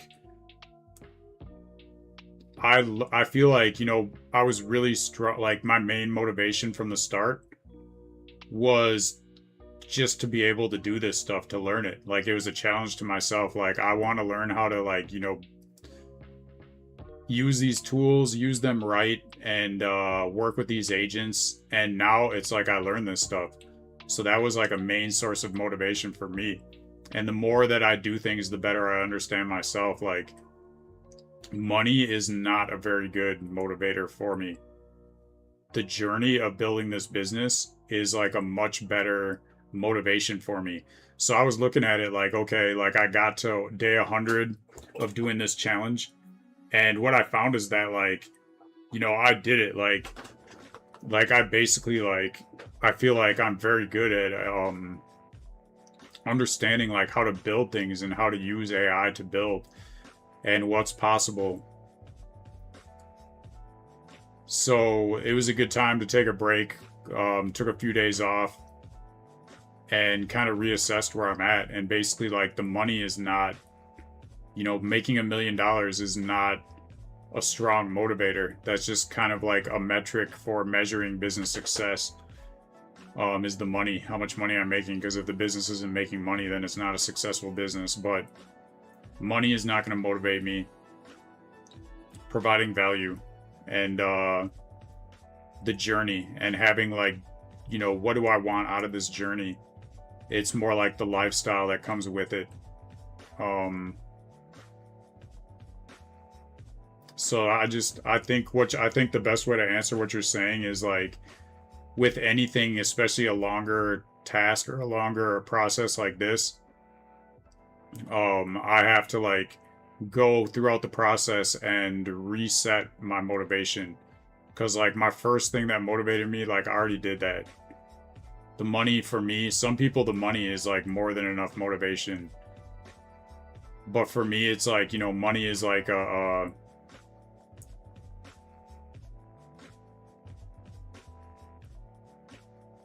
it doesn't like it doesn't necessarily like make life better. It does in certain ways, but I feel like you understand what I'm saying, and it's different for everybody. So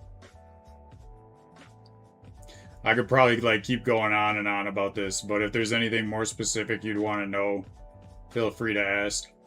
And C Films is wondering what features am I working on right now. So this is basically like how the agent is coming up with the marketing material that it's getting from the research that the first agent did. And I'm working with it to make sure that it's structured the way I want it and that it remembers to do that in the future. Basically building out like one agent at a time, and working with that one agent to make sure that it's like how I want it before I actually build the agent, which is a lot easier than building all the agents up front and then having them wired to do things a certain way and having to constantly come back and make them better to just get like the base level so that it's good and then build the agent. So it's just like process that will slowly come together and be automated.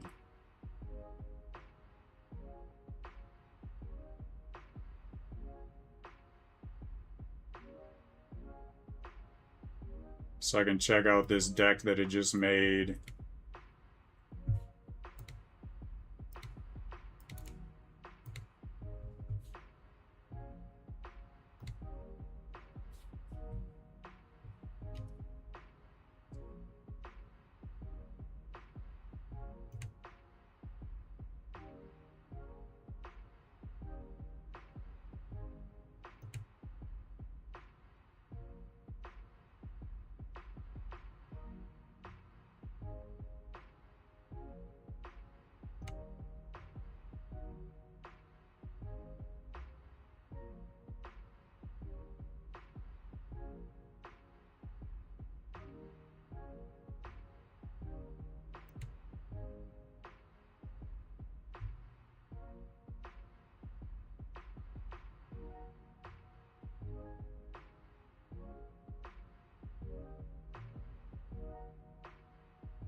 I think this is pretty good.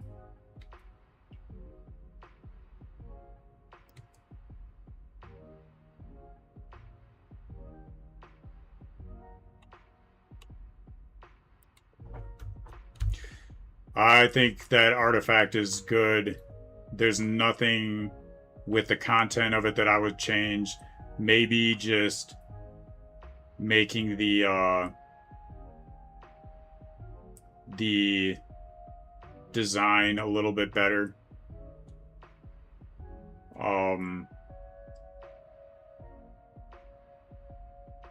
But I would say for right now,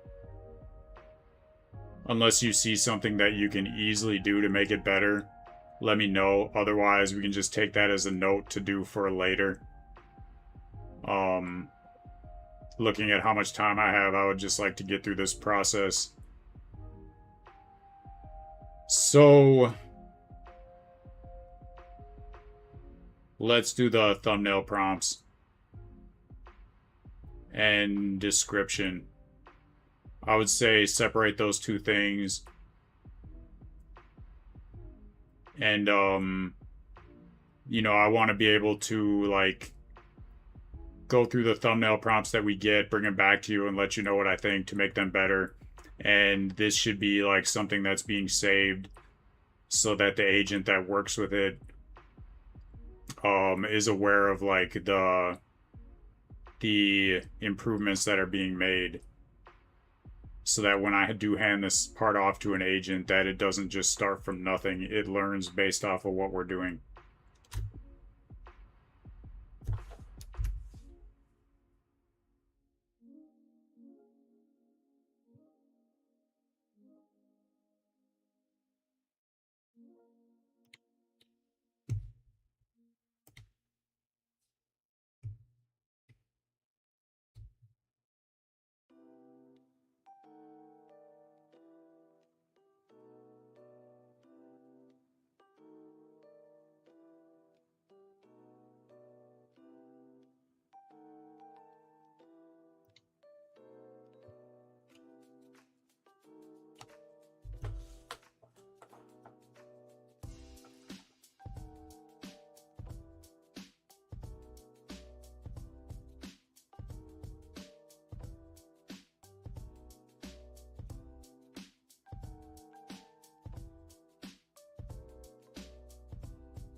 also looking at the chat.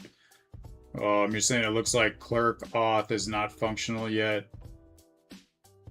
That must be with the Stackivate project. I'm guessing you're saying you tried to sign up. I think that was a bug that I remember that I thought it fixed. But I'm going to go in that project right now while this is doing this and bring that up. So I just got to open up a new VS Code.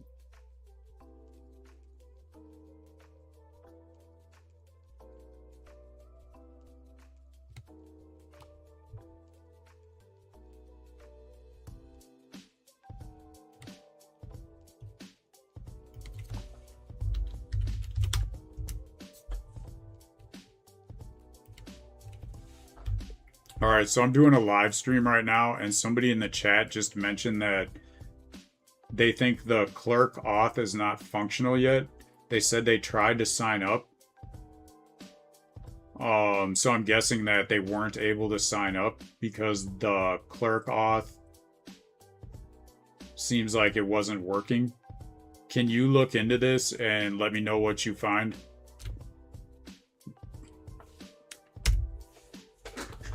So that's another thing I'm seeing, like, where I could actually be making, like, vibe coding tools is working across different projects.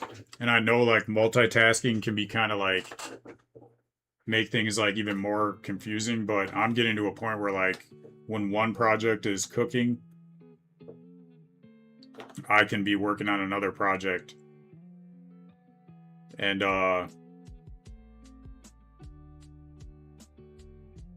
feel like there's got to be some way to manage this better that I could think of.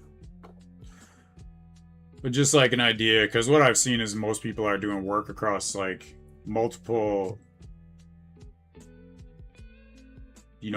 agents across the same project, but I don't really see people that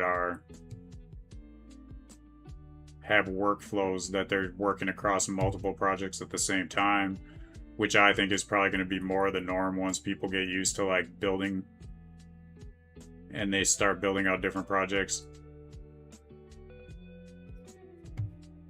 All right, let's see. It's investigating into clerk auth right now.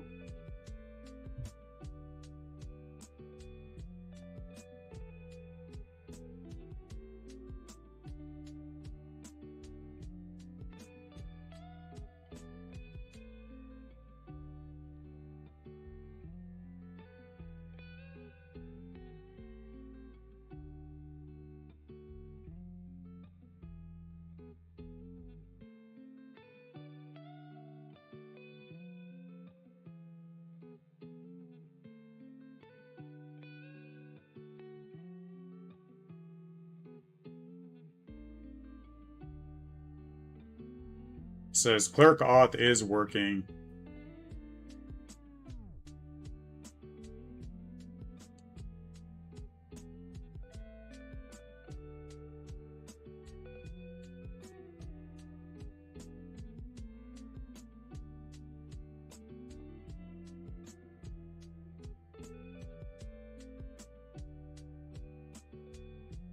So the auth infrastructure is fully functional. Whoever couldn't sign up did not hit a broken system. What most likely happened to that viewer? Their failure is almost certainly one of the normal clerk friction points. Rate limiting. I don't think that would be it. 5 sign up attempts in 10 seconds. So probably not that.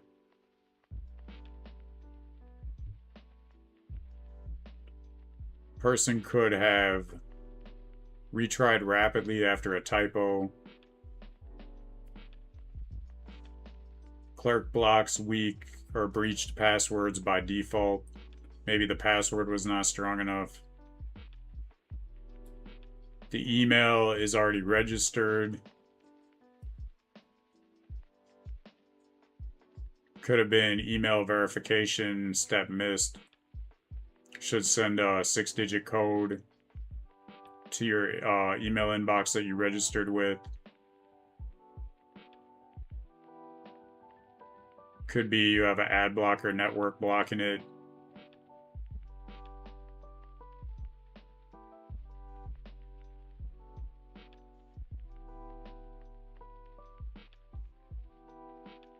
I'm gonna do a full end-to-end sign-up test anyway.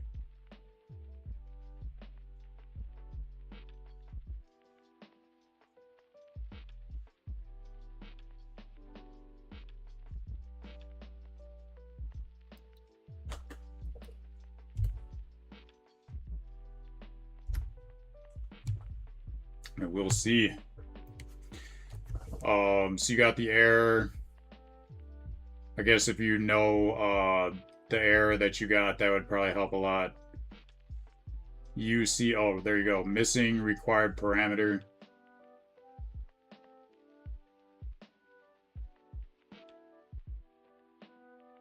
Okay, I will put that into Claude.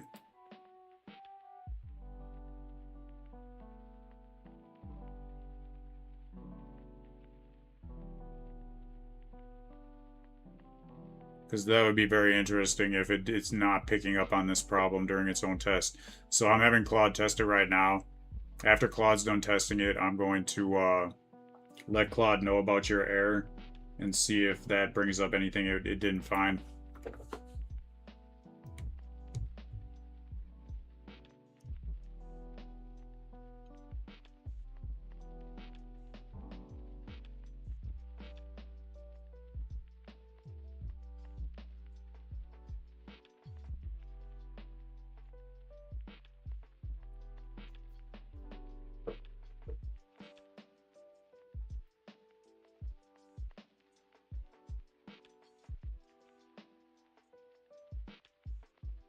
And you tried to sign up with a Google profile. That's helpful too. Maybe there's something going on with that.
And you're using clerk, maybe dev and live keys or something.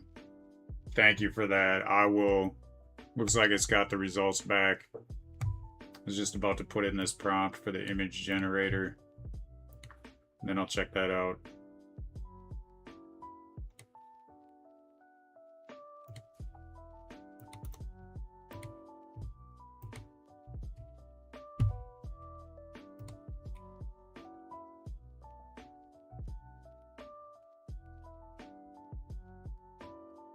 Full end-to-end sign up passed.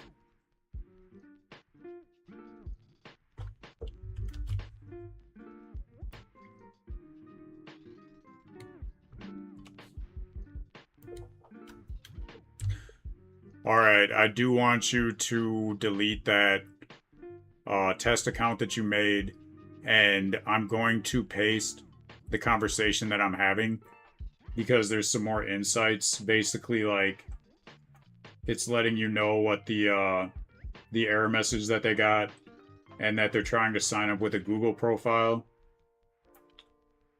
and what they think they read that it might be a dev or a live key mismatch. So let me know what you think based off of this additional information that they're providing. Maybe there's something with that you didn't check, like in regards to signing up through a Google profile. Let me know.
So thank you for that extra information, Passion Brains. Basically, what I'm getting from Claude says it can see the real error.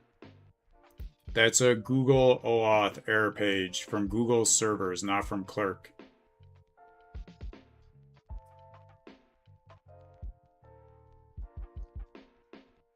Thank you, because it points to something that Claude's earlier test didn't cover. They tested email and passwords, which work end-to-end, but it couldn't test continue with Google.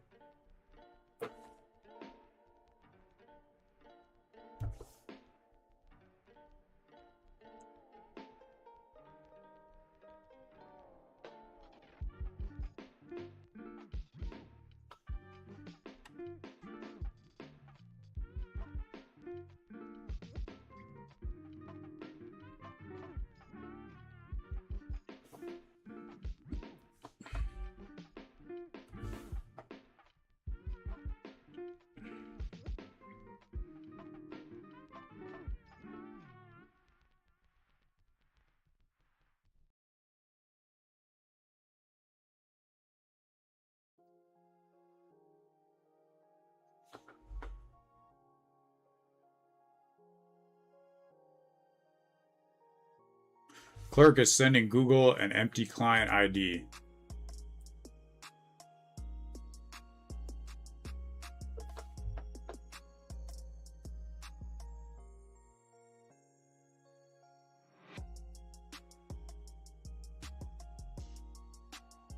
Google bug reproduced and root caused. So, it says that you were kind of right about what the problem was. It is a dev versus production credential gap, but it's not the main Clerk API keys. Email password signup works perfectly. So the Clerk keys are fine. Continue with Google is broken in production because the Google social connection on the production Clerk instance has no custom OAuth credentials configured. So Clerk hands Google an empty client ID. Google throws the error before the user even sees a consent screen. Thank you for that. That is awesome, Passion Brains. And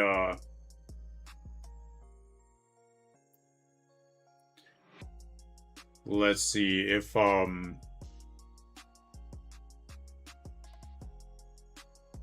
long as we can get this fixed. Gonna see if I can like get you some kind of reward, because I know the way I had it set up is if like the founding members, if they find a bug, then they get a free month. and you weren't able to even sign up to become a member because the bug was there in the thing with the Google Auth. So if you're still there, remind me if you want like a free usage for the oh, awesome. So you're saying no, that's good, your coder is just helping the community. That's awesome, thank you. And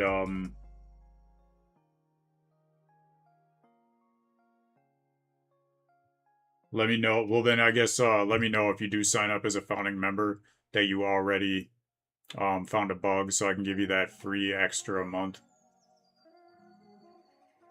But let me see. It looks like if you want to try that again, signing up through Google, through the Google Authenticator, I think it should be fixed now.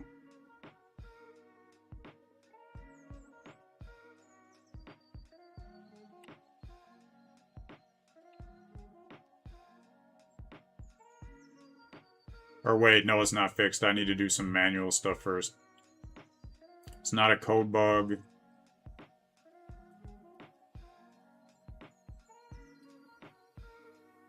Okay, yeah, I would need to do this off stream. Go into the Cloud Console.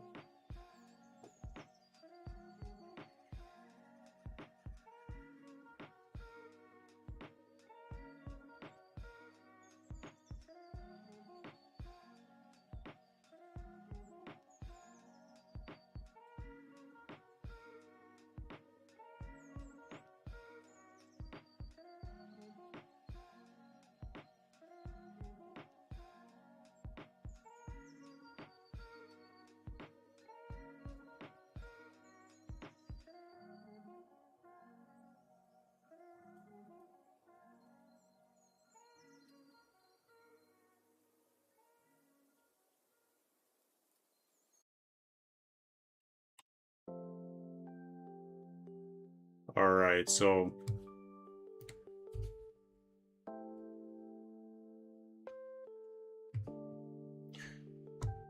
getting some error message trying to generate these images through GPT, and I'm getting hungry,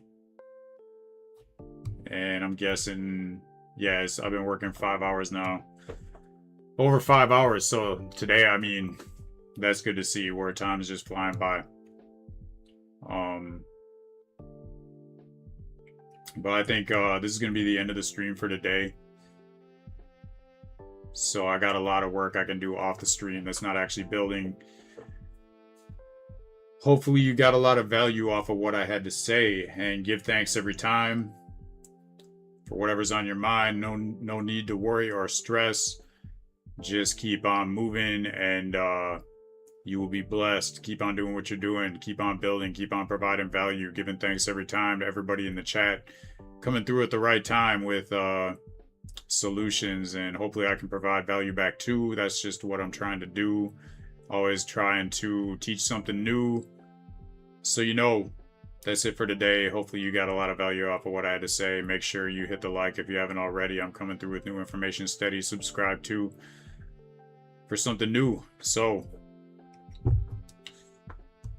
that is it for today. I'll be back.